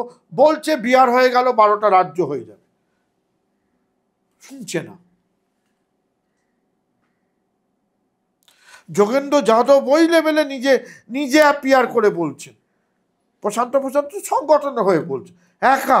সুপ্রিম কোর্ট বলছে অসাধারণ ব্যাখ্যা। আচ্ছা ঠিক আছে, ধন্যবাদ। তারপর একটার পর একটা কাজ হয়ে যায়, একটাও আটকাচ্ছে না। বলে মৃত লোককে তোমরা সুপ্রিম কোর্টে নিয়ে এসো। মৃত লোককে সুপ্রিম কোর্টে নিয়ে আসা হয়েছিল, যাদের নাম মৃত বলে বাদ দেওয়া গেছে বিহারে, তাদের নাম আনা হয়েছিল, তখনও তুমি বাদ দাও না। তুমি কেন রেশন কার্ড, কেন আধার, কেন এপিক তুমি ঢোকাতে বলবে না? এপিক বললে 98% হয়ে গেল, তার বিদেশি গল্প চলবে না। পাসপোর্ট জাল হয় না, পাসপোর্ট জাল হয়। ডাক্তার জাল হয় না, ডাক্তার জাল হয়। বিচারপতি জালও হয়। আমি বিচারপতি বলে জজ করে লাল বাতি দিয়ে ঘুরছিলাম, সবই জাল হয়। আমাকে প্রসিডিওরটা মানতে হবে, এই পর্যন্ত। বেশ, প্রথম অংশটা মানে আমি মুগ্ধ হয়ে শুনছিলাম। তারপরের অংশ, হ্যাঁ, এবার দ্বিতীয় অংশ। দ্বিতীয় অংশ হচ্ছে যে তো হাসিনা। হ্যাঁ, শেখ হাসিনার এই যে বাংলাদেশের ইন্টারন্যাশনাল ট্রাইব্যুনাল নাকি সেটা শেখ হাসিনাকে মৃত্যুদণ্ডেও দণ্ডিত করেছে। তার বিরুদ্ধে 5টা সুনির্দিষ্ট অভিযোগ আছে এবং তার ভিত্তিতে নাকি মৃত্যুদণ্ড হয়েছে। তোমরা দীর্ঘদিন ধরে যে কোনো অপরাধীরই মৃত্যুদণ্ডের বিরুদ্ধে আন্দোলন করেছো, তোমরা ডেথ সেন্টেন্সেরই বিরুদ্ধে থিওরিটিক্যালি, কিন্তু এক্ষেত্রে এটা আলাদা করে বলছি। শেখ হাসিনার বিরুদ্ধে এই যে শুধু ছাত্রদের খুনের অভিযোগ আছে, আরো অত্যাচার করার অভিযোগ আছে, 5টা অভিযোগ। তো তুমি এইটাকে কতটা জাস্টিফাইড মনে করো according to you? How do you see this judgement? হাসিনার সময় বহু অত্যাচারের ঘটনার উদাহরণ আছে। তার কুখ্যাত আয়নাঘর আছে, যেখানে উনি রাজনৈতিক বিরোধীদের নিয়ে অত্যাচার করতেন। জুলাই মাসের আন্দোলন, তাতে আন্দোলনকারীদের নিহত হওয়া সরকারের সরাসরি দায়িত্বের মধ্যে পড়ে, বা উনি নির্দেশ দিয়েছিলেন যে কোনো অভিযোগগুলো আছে 6 জন, তারপর যারা ধরা হয়েছে তাদের উপর অত্যাচার, ড্রোন ফোন চালিয়ে ইত্যাদি ইত্যাদি অভিযোগগুলো সত্যাসত্য যাচাই করে তারপর তাকে সাজা দেওয়ার কথা। একটা সাজা হয়ে গেছে যখন ওনাকে দেশ থেকে তাড়িয়ে দেওয়া হয়েছে। গণবিদ্রোহের পরে তার নিজস্ব কৃতকর্মের সাজা, ক্ষমতাচ্যুত হওয়া এক ধরনের সাজা। তারপরে আর এক ধরনের সাজা হচ্ছে ন্যায় বিচারের প্রক্রিয়ার মধ্যে দিয়ে ওনার বিরুদ্ধে অপরাধগুলো নির্দিষ্টকরণ করে বিচার করা। যে কোনো আন্তর্জাতিক ট্রাইব্যুনালের করার নিয়ম আছে। উনি যখন 71 সালের পাকিস্তানের সৈন্যবাহিনী বাংলাদেশের ওপর অত্যাচার করেছে, বা তথাকথিত রাজাকার তারা অত্যাচার করেছে, উনি তখন একটা আন্তর্জাতিক ট্রাইব্যুনাল বানিয়েছিলেন। সেই রিপোর্টটা আছে আমার কাছে, ব্যক্তিগত সংগ্রহে আছে। কিন্তু সেগুলো সেটাও আন্তর্জাতিক মানদণ্ডে গ্রহণযোগ্য ছিল না। এইটা যেটা হয়েছে হাসিনাকে এবং স্বরাষ্ট্রমন্ত্রীকে এবং পুলিশের ডিজি, যিনি পরে রাজসাক্ষী, সেটা আন্তর্জাতিক মানদণ্ডের বিচারে একেবারে নিম্নমানের বিচার হয়েছে। এই অর্থে তাই এটা ন্যায় বিচার হয়নি।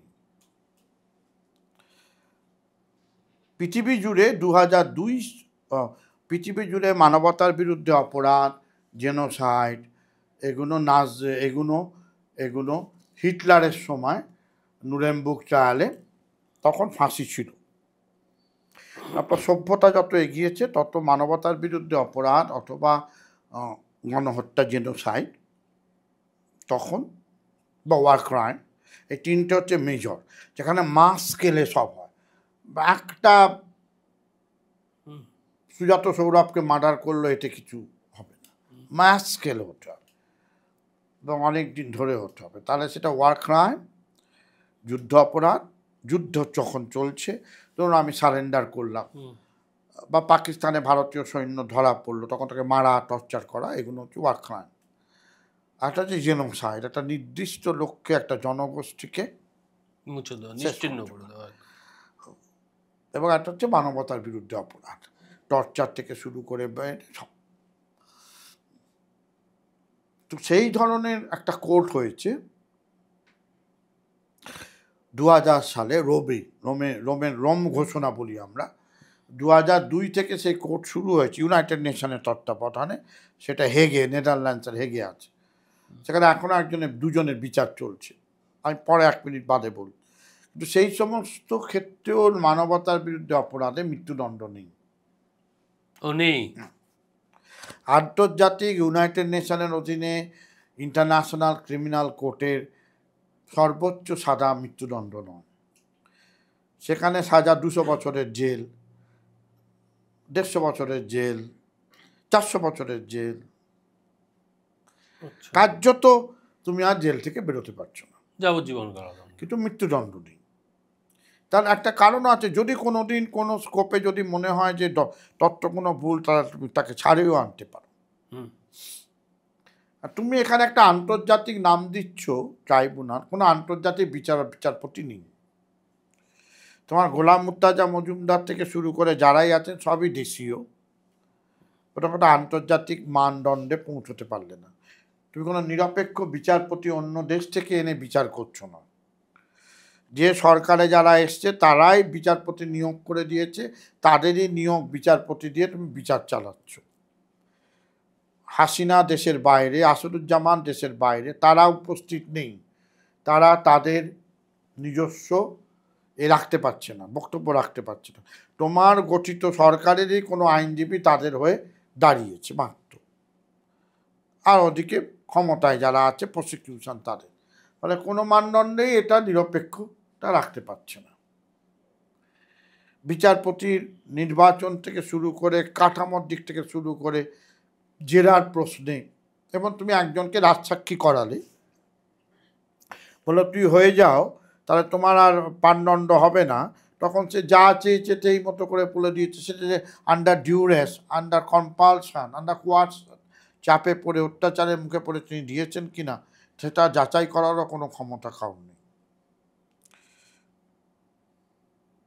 ফলে এমত অবস্থায় যে কোনো ভিকটিম, যাদের পরিবারের লোক মারা গেছে, যারা আন্দোলনে ক্ষতিগ্রস্ত হয়েছে, হাসিনার অত্যাচারে, যারা সরকারের অত্যাচারে ক্ষতিগ্রস্ত হয়েছে, তারা সবসময় ন্যায় বিচার মানে 1:1 চায়, প্রতিহিংসা চায়, রিভেঞ্জ চায়, যে আমাদের যারা মেরেছে তাদের আমরা ফাঁসি দেখতে চাই। যে কোনো সময় দেখবেন সাথে সাথে মিডিয়া বলে না ফাঁসি চাই, ফাঁসি চাই, তুলে দেয়। আমি ভিকটিমের প্রতি সম্মান জানিয়ে আমি সে তর্কে যাচ্ছি না, তারা চাইবে। তো ন্যায় বিচার প্রক্রিয়ার মধ্যে আবেগের স্থান কম, যুক্তির স্থান অনেক বেশি, এবং সেটা তোমার প্রকৃত ন্যায় বিচার হচ্ছে কিনা। জাস্টিস, ফাঁসি মানেই জাস্টিস হলো, আর ফাঁসি হলো না মানে জাস্টিস হলো না, তাহলে যাবজ্জীবন কারাদণ্ড বদলি সাজা হিসাবে কোনো দিন থাকা উচিত না। আমাদের বদলি সাজা হিসাবে যাবজ্জীবন। দুই, ইসলাম লতে পানদণ্ডটা অনেক বেশি সহজ ইসলামিক লতে, যেটা ন্যায় বিচারের কাঠামোয় চলে না। পৃথিবী জুড়ে মৃত্যুদণ্ড সবচেয়ে বেশি ইসলামিক রাষ্ট্রে হয়, চীন, আমেরিকা আর ইসলামিক রাষ্ট্রে। যেহেতু ইসলামিক রাষ্ট্রে ওদের ওটার মধ্যে মৃত্যুদণ্ডটা ওদের 1 নম্বর সাজা হিসাবে আছে। যদি রক্ত ঋণ শোধ করতে পারো, সেই পরিবার যদি রাজি হয়, ব্লাড মানি, হাসিনা ওই 6টা পরিবারকে হাসিনা ধরুন অফার দিল ব্লাড মানি এত টাকার বিনিময়, তাহলে হাসিনা বললো, হাসিনাকে ওরা বললো মকুব করে দিলাম, তাহলে। কিন্তু তা হয় না, এক্ষেত্রে হবে না। তো আমাদের ইন্টারন্যাশনাল ক্ষেত্রে আন্তর্জাতিক ইউনাইটেড নেশনের একটা ঘোষণা আছে, ভারত সরকার সই করেছে, বাংলাদেশও করেছে, international covenant on civil political rights, আন্তর্জাতিক মানবাধিকার সনদ রাজনৈতিক এবং নাগরিক অধিকারের ওপর। তার 14 নম্বর ধারায় কি বলা আছে? 14 নম্বর ধারায় বলা আছে যে ফেয়ার ট্রায়াল হতে হবে। To have fair trial enshrine in the universal declaration, তার 14 নম্বর ধারায় বলা আছে সমস্ত কোর্ট, সেটা অর্ডিনারি কোর্ট হোক, বিশেষ আদালত হোক, সমস্ত ক্ষেত্রে যে সেই কোর্ট, সেখানে কোনো এক্সেপশনাল প্রসিডিওর অ্যাপ্লাই করা যাবে না। ওটা আমরা নেই, আমরা দেশের বাইরে, ভারত সরকার হোক যেখানে হোক প্রোটেকশান দেন, আমাদের না এনে আমাদের অ্যাবসেন্সে বিচার হচ্ছে কী করে? তুমি ঘোষণা করলেও বিচার হবে না। ফিলিপাইন্সের যিনি আগের প্রধান ছিলেন ডুমার্তো, যে ড্রাগস হলেই গুলি করে করে মারত, মানবতার বিরুদ্ধে অপরাধ, ডুমার্তো এখন হেগে বন্দী হয়ে বিচার চলছে। বসনিয়া হার্জেগোভিনাতে, যেখানে সার্বিয়া বা ইউগোস্লাভিয়ার প্রধান মিলোসেভিক, তার বিচার চলছে, এখন সে বন্দী হয়ে আছে হেগে, অ্যারেস্ট ওয়ারেন্ট নিয়ে।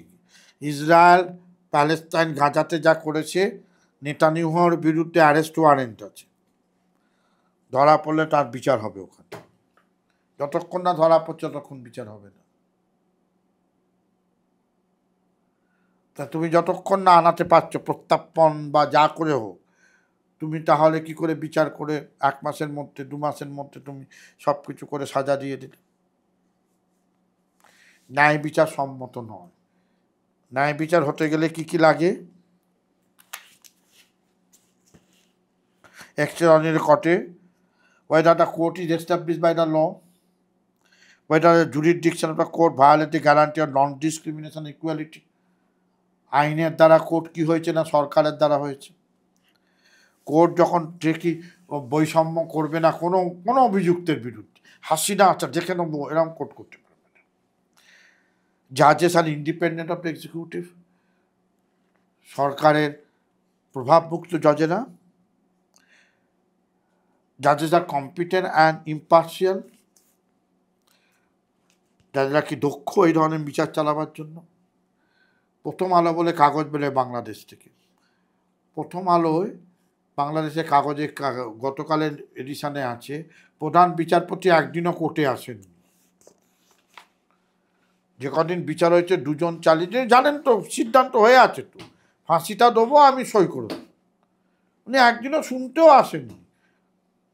হয়তো ভিডিও শুনেছেন কিনা যায় না। গোলাম মুর্তাজা মজুমদার বাড়িতেই ছিলেন, জাজমেন্টটাও বাড়িতে বসে লিখেছেন, কফি খেতে খেতে সব হয়ে আছে তো ঠিক। এটা বিচারের পদ্ধতি নয়। Whether procedure in such court conform to the minimum procedure guarantee of a fair trial set out in the international standard, আন্তর্জাতিকভাবে যে মানদণ্ড ঠিক করা আছে এটা হচ্ছে ন্যায় বিচারের সুষ্ঠু প্রক্রিয়া। সুষ্ঠু প্রক্রিয়া হলে হবে না। এটা মনে করুন আমি ভারতের উদাহরণ দিই, আর্টিকেল 21 বলে ভারতে একটা অনুচ্ছেদ আছে, আমরা বলি জীবনের অধিকার। এটাও সেই ইন্দিরা গান্ধী এমার্জেন্সির পর কোর্টের শিক্ষা। তাতে বলা আছে যে জীবন কাউর নেওয়া যাবে না except procedure establish by the law, অর্থাৎ কাউর জীবন নেওয়া যাবে না, যাবে যদি নিয়ম করে কাউকে ফাঁসি দেওয়া যায় তাহলে যাবে, নয়তো যাবে না। বেশ, মানেকা গান্ধীর মামলায় কী হলো, মানেকা গান্ধীকে সঞ্জয় গান্ধী এমার্জেন্সি বড্ড জ্বালিয়েছিলেন। এবার মানেকা গান্ধী বিদেশ যাবে, তখন জনতা সরকার তার পাসপোর্টটা নিয়ে নেয়। মানেকা গান্ধী সুপ্রিম কোর্টে গেছে, কিন্তু আমার পাসপোর্ট নিয়ে নিয়েছে। তখন বলছে এই কারণে নিয়েছে, বলছে না তুমি তো নিয়ম মেনে। তখন একটা নতুন নিয়ম এলো, প্রসিডিওর এস্টাবলিশ বাই ল বললেও কোনো মানে হয় না। সুপ্রিম কোর্টের মানেকা গান্ধীর মামলায় সাংবিধানিক বেঞ্চ রায় দিল 5 জন, প্রসিডিওর ফেয়ার হতে হবে, রিজনেবল হতে হবে, জাস্ট হতে হবে, ন্যায়যুক্ত হতে হবে, সুষ্ঠু হতে হবে, যুক্তিসম্মত হতে হবে প্রসিডিওর। আমি একটা প্রসিডিওর লিখে দিলাম, ওটাই ঠিক। যখন আমরা ইলেকশন কমিশনার বলছি আমার প্রসিডিওরটা কি ন্যায়সঙ্গত, সুষ্ঠু, বিচার করছে একটা লোককে ফাঁসি দিচ্ছে, তোমার প্রসিডিওরটা কি, তুমি ক্ষমতা আছে ফাঁসি দিয়েই দিতে পারো, সেটা কি সুষ্ঠু মানদণ্ডে অন টাচস্টোন অফ ইন্টারন্যাশনাল স্ট্যান্ডার্ড? উত্তর হচ্ছে না। ফলে পুরোটাই, এবং দেখবেন বাংলাদেশ যা অত্যাচার, বাংলাদেশে পাকিস্তানি যা অত্যাচার করেছে, এই নিয়ে আন্তর্জাতিক কোনো বিচার হয়নি। হাসিনারা নিজেদের মতো করেছে। শ্রীলঙ্কারা আবেদন করেছিল, শ্রীলঙ্কায় যা তামিলদের করা হয়েছিল, তামিলরা এটা ইন্টারন্যাশনাল কোর্ট নেয়নি। কিন্তু মায়ানমারে রোহিঙ্গাদের যেটা হয়েছিল সেটা ইন্টারন্যাশনাল কোর্ট হয়েছিল, এবং যখন যখন জেলে যাননি তার আগে উনি ওখানে গিয়ে ডিফেন্ডও করেছিলেন যে আর্মি খুব ভালো ছিল। যেটা আমরা খুব আহত হয়েছিলাম, কারণ আমরা ওনার হয়ে মুক্তির জন্য প্রচুর লড়াই করেছি। এখানকার যারা বার্মিজ আর্মি ধরে রেখেছিল আন্দামানে 6 জনকে আমরা ছাড়িয়েছি, আমি আর নন্দিতা হাকসা। তারপর যখন তারা এটা যখন রোহিঙ্গা মারপিটের সময় তারা সমর্থন করে রোহিঙ্গাদের মারপিটকে, রোহিঙ্গাদের জেনোসাইড করাকে, কিন্তু সেটাও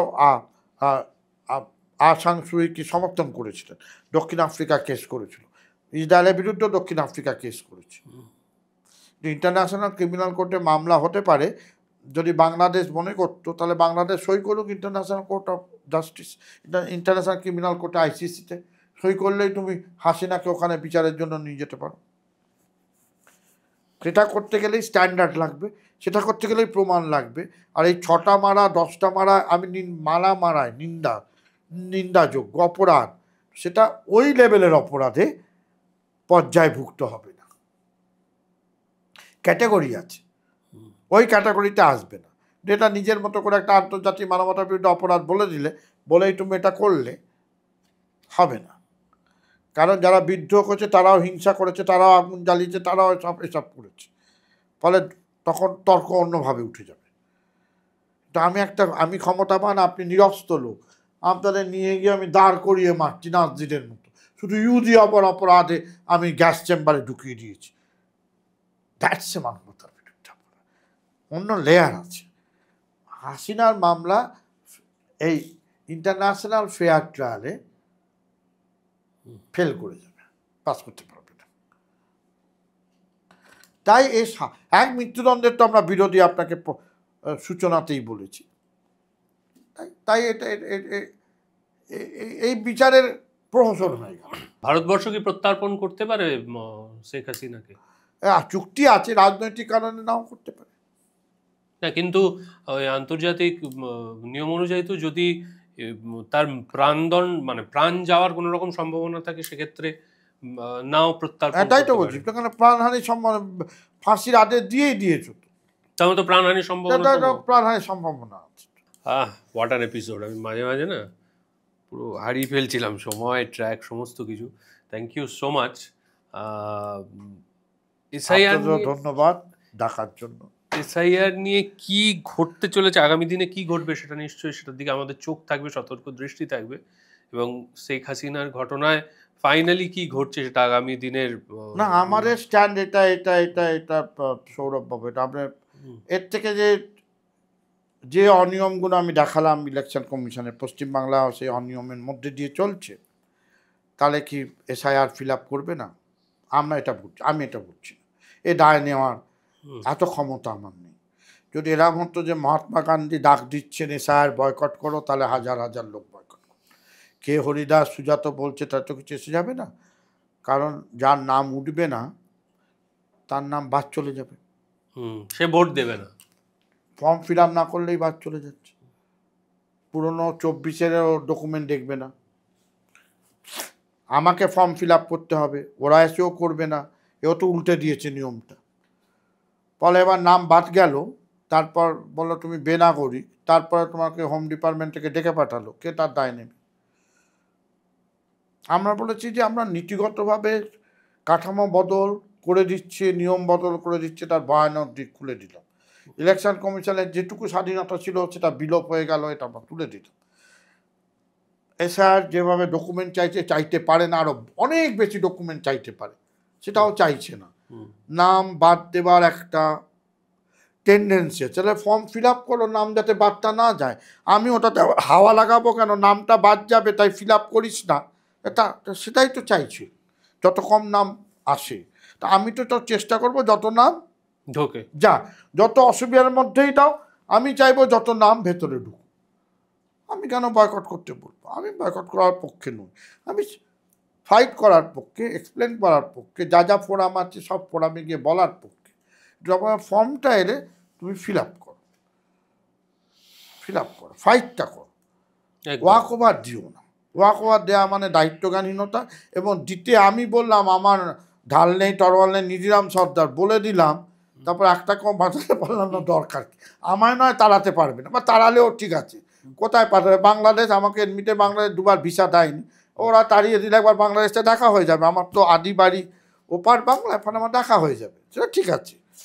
কিন্তু আদারওয়াইজ আমার কি, আমি লোককে বলতে যাবো? আমি ফিল আপ করো, ওই কঠিন অবস্থার মধ্যেও তুমি ফিল আপ করো, পিছু হতো না। রিজওয়ানুর রহমানের মৃত্যুর ঘটনার সময় তোমরা খুব অ্যাক্টিভলি পথে নেমেছিলে এবং সেটার জন্য তোমার জীবনের ওপর নানান রকম সমস্যা এসছে। সেই সময়ের বিষয়টা যদি একটু ছোট করে বলো। রিজওয়ানুরের সময় মিডিয়াতে খুব প্রচার হয়েছিল, তখন অত মিডিয়া ছিল। আমরা যখন সেই 70-এর দশকে অর্চনা গুহ অত্যাচারিত হন, হ্যাঁ, তারপরে সেই মামলা ওদের পরিবার সোভিয়েত গুহরা পরিচালনা করেন। সেই সময় আমরা রুনু গুহ নিয়োগী সাসপেনশন দাবি করেছিলাম, প্রধান অ্যাকিউজ। তখনও বামফ্রন্টের আমলে তাকে প্রমোশন দেওয়া হয়েছিল, নন আইপিএসেও তাকে ডিসি করা হয়েছিল। সেই সময় থেকে আমরা আন্দোলনে সামনে, এবং যে ইস্যুগুলো পলিটিক্যাল পার্টির ইস্যু নয়, কিন্তু ভোটের সাথে যুক্ত নয়, কিন্তু অপ্রিয়, সেগুলো আমরা তুলতাম। তখনও আমাদের হুমকি দেওয়া হয়েছিল, ভয় দেখানো হয়েছিল। এবং অন্য একটা ইস্যুতে যখন আমাকে লালবাজারে অ্যারেস্ট করা হয়েছিল, যখন আমরা লালবাজারে নেবে স্লোগান দিচ্ছিলাম, তখনও বলা হয় রুনু বিউনের কোনো স্লোগান দেওয়া যাবে না, এরকম। তা আমরা আরো জোরে বেশি করে স্লোগানটা দিচ্ছি। তারপরে রিজওয়ানুরের সময় তো গালিগালাজ ব্যক্তিগতভাবে, এবং যখন আমরা ধনঞ্জয়ের ফাঁসির বিরুদ্ধে বলেছিলাম তারও আগে, এটা 2007, আমরা যখন 2004-এ ধনঞ্জয়ের ফাঁসির কথা হয়, আমরা বিরোধিতা করেছিলাম। ধনঞ্জয়ের কাজ আদালতে প্রমাণিত বলে আদালত মনে করে। আমার ব্যক্তিগত মত যে উনি নির্দোষ ছিলেন ওই ঘটনা। তো আদালতে যেহেতু সাজা হয়েছে, ইনফ্যাক্ট আমরা একটা এপিসোড করেছিলাম এটা নিয়ে, আমরা দুজনের সঙ্গে কথা বলেছিলাম, প্রবাল চৌধুরীর সঙ্গে কথা বলেছিলাম, প্রবাল চৌধুরীকে ইন্টারভিউ করেছিলাম আমরা, পৃথ্বীশ গাঙ্গুলি বলে একজন লয়ার, তাকে ইন্টারভিউ করেছিলাম। আর ওই যে ডকুমেন্টারিটা হয়েছিল সেটাতে যিনি ধনঞ্জয়ের পোর্শনটা অ্যাঙ্কার করেছিলেন অনিরুদ্ধ দা, এই তিনজনকে ইন্টারভিউ করে আমরা একটা ডকুমেন্টারি তৈরি করেছিলাম, যেটা খুব পপুলার আমাদের চ্যানেলে। তাদেরও কিন্তু প্রত্যেকেরই মতামত যে হি ওয়াজ ইনোসেন্ট। তাই? আচ্ছা, আমার দেখা সৌভাগ্য হয়নি, কিন্তু আমি একটা লাইনেই আমাদের মানে যদি কেউ একটু ফলো করে সুপ্রিম কোর্টের জাজমেন্ট, একটু ইতিহাসের পেছনে, কিন্তু একটা লাইন ছিল 6 নম্বর প্যারাগ্রাফে সুপ্রিম কোর্টের judgement, entire case rest on indirect evidence. যদি ইনডাইরেক্ট এভিডেন্স হয় তাহলে বিয়ন্ড রিজনেবল ডাউট ছাড়া তুমি কাউকে মৃত্যুদণ্ড দিতে পারো কিনা, সাজাই দিতে পারো কিনা, এলবিডব্লিউর মতো। রিজনেবল ডাউট হলে এলবিডব্লিউ হবে না, আগে তো, এখন নয়, ওইসব মেশিন হয়ে গেছে, তখন তো রেফারির ওপর, আম্পায়ারের ওপর নির্ভর করে তুমি ফাঁসি দিয়ে দিলে। আমরা নীতিগতভাবে ফাঁসির বিরোধী। কোনো একটা অপরাধ মানুষ, তার মানে ধরে নিতে হবে মানুষ পরিবর্তন হয় না।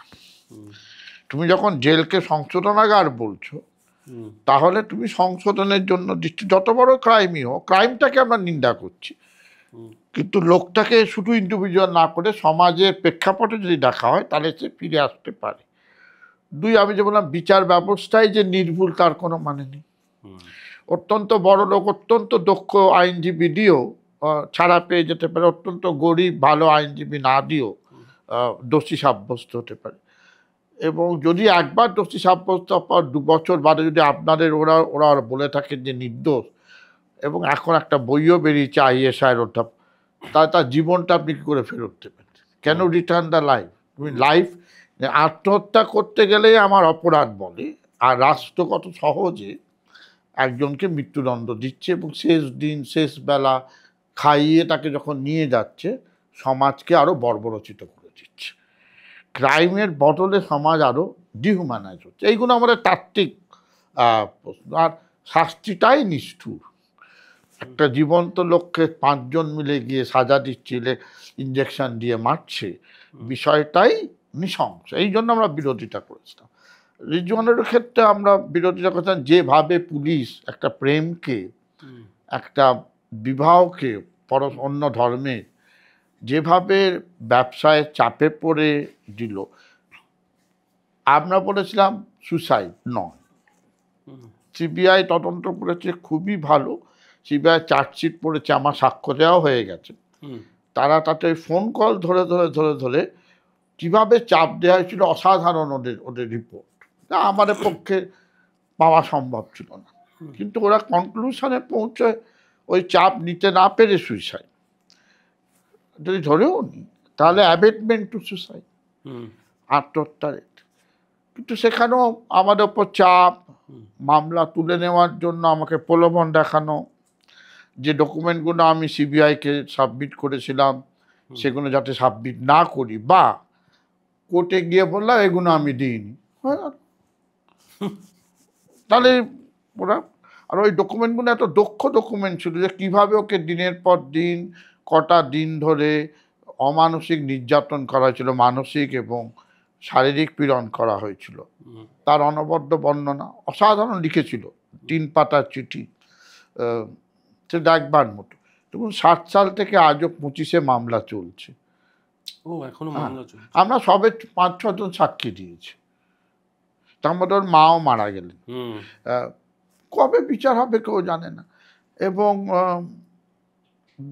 যে জনমত, যে জনচাপ, সেটা যত দিন যায় অন্য ঘটনায় ওটা পেছিয়ে যায়, ফলে কোর্টে মামলা হয়। এবং আমি অবাক হয়ে আমি কোর্টেও প্রশ্ন করেছিলাম যে আমরা যদি জামিনেও থাকি, যখন মামলা উঠবে তখন আমাদের কাঠগোড়ায় তুলে দেয়। যখনই হয় কাঠগোড়ায় দাঁড়িয়ে আমি জামিন, কিন্তু মামলা উঠলো কাঠগোড়ায় যাও। ওরা এরকম দর্শকের মধ্যে দাঁড়িয়ে থাকে। তা আমি কোর্টে একবার বললামই যে এটা তো ওরা কেন কাঠগোড়ায়, সেই মুহূর্তে তো কাঠগোড়ায় উঠবে, দে আর অন বেল, ওকে ঠিক আছে। মানে কোর্ট কোনো গুরুত্বই নেয় না যদি সে প্রভাবশালী আর পুলিশের লোক হয়। এগুলো দৃষ্টিগতভাবে খারাপ লাগে। কিন্তু ওই মামলা চলছে, কবে ফয়সালা হবে, তারপরে কত সাক্ষী, তারপরে আমাদের একজন সাক্ষী মারা গেছে কোভিডে, ফলে কতজনের সাক্ষী শেষমেশ হবে কেউ জানে। মানে এখনো সেটা কবে শেষ হবে না। তারপরে বলা আছে সুপ্রিম কোর্টে আবার যেতে হবে সাজা দেওয়ার আগে। ওরা একটা কি অর্ডার বার করে নিচ্ছে, লম্বা এখনো চলবে। লম্বা এই ব্যাটলগুলো খুব লম্বা চলে, এই যুদ্ধগুলো, লিগ্যাল ব্যাটল। তারপর প্রিয়াঙ্কা এসে কি সাক্ষী দেবে কেউ জানে না। রাইট, খুবই কঠিন সেই সময় স্টেটমেন্ট এবং পরে এসে কি বলবেন। জীবনটাই তো সম্পূর্ণ পাল্টে গিয়েছে। অত্যন্ত গুরুত্বপূর্ণ সাক্ষী মা দিয়েছেন, অসুস্থ অবস্থায় গিয়ে দিয়েছেন, আর ওর ভাইও দিয়েছে রূপবানু, কিন্তু এখনো পরে প্রিয়াঙ্কা দেননি। প্রিয়াঙ্কা কি দেবে কেউ জানে। মূল সাক্ষী যিনি, মূল সাক্ষী। ওকে, এবার আমরা ফিরে যাই। হ্যাঁ, মানে এই ফলে আমাদের জীবনের অসংখ্য, আমি আর একটা বলে মনে, আমরা একটা মামলা 95 সালে লক আপ ডেট, 25 বছর চলেছে এই মামলা। ওর মা মারা গেছে, ছেলেটা তো মারাই গেছে, মা মারা গেছে, আমরা চালিয়েছি। 25 বছর পর আদালত বলল বেকসুর, খালাস। তারপর আমরা হাইকোর্টে এসছি, আমরাই এসছি, পরিবারে আর কেউ নেই। হাইকোর্টে শুনানি উঠবে সামনের মাসে। 25 বছর আমাদের সামনে যারা অ্যাকিউজ তারা রয়েছে, আমরাও দাঁড়িয়ে আছি। স্ট্যান স্বামীর মারা যাওয়া নিয়েও তো আপনারা প্রচন্ড ধৈর্য, অসাধারণ ধৈর্য লাগবে, এবং ডকুমেন্টেশন যত ভালো করা যায় ততটাকে তো পাওয়া যায় না, আর যদি বা পাওয়া যায় সেটাকে রক্ষা করা খুব ডিফিকাল্ট, সত্যি খুব কঠিনতম কাজ। এবং দিনের পর দিন কোর্টে যাও, হলো না, আবার বাড়ি এসো, আবার পরের দিন যাও, কীভাবে আমাদের নিজেদের পকেটের পয়সা আমরা এগুলো করি, যত মানুষের পাশে থাকা যায়। সত্যি। আপনাদের কেমন লাগলো আজকের পর্ব, প্লিজ একটু কমেন্ট করে জানান। আর সুজাতদার কাছে কোনো প্রশ্ন থাকলে স্পেসিফিক, সেটাও কমেন্ট করে জানান, আমি সেটা ফরওয়ার্ড করে উত্তর আনানোর চেষ্টা করব এবং সেটা আপনাদের জানানোর চেষ্টা করব। যদি ভালো লাগে একটু লাইক করুন, কমেন্ট করুন, সাবস্ক্রাইব করুন। আর আপনারা আগামী দিনে কাদের আমাদের এই পডকাস্টে দেখতে চান সেটাও একটু লিখে জানালে আমাদের কিঞ্চিত সুবিধা হয়। সবাই খুব ভালো থাকবেন, শুভরাত্রি, ধন্যবাদ।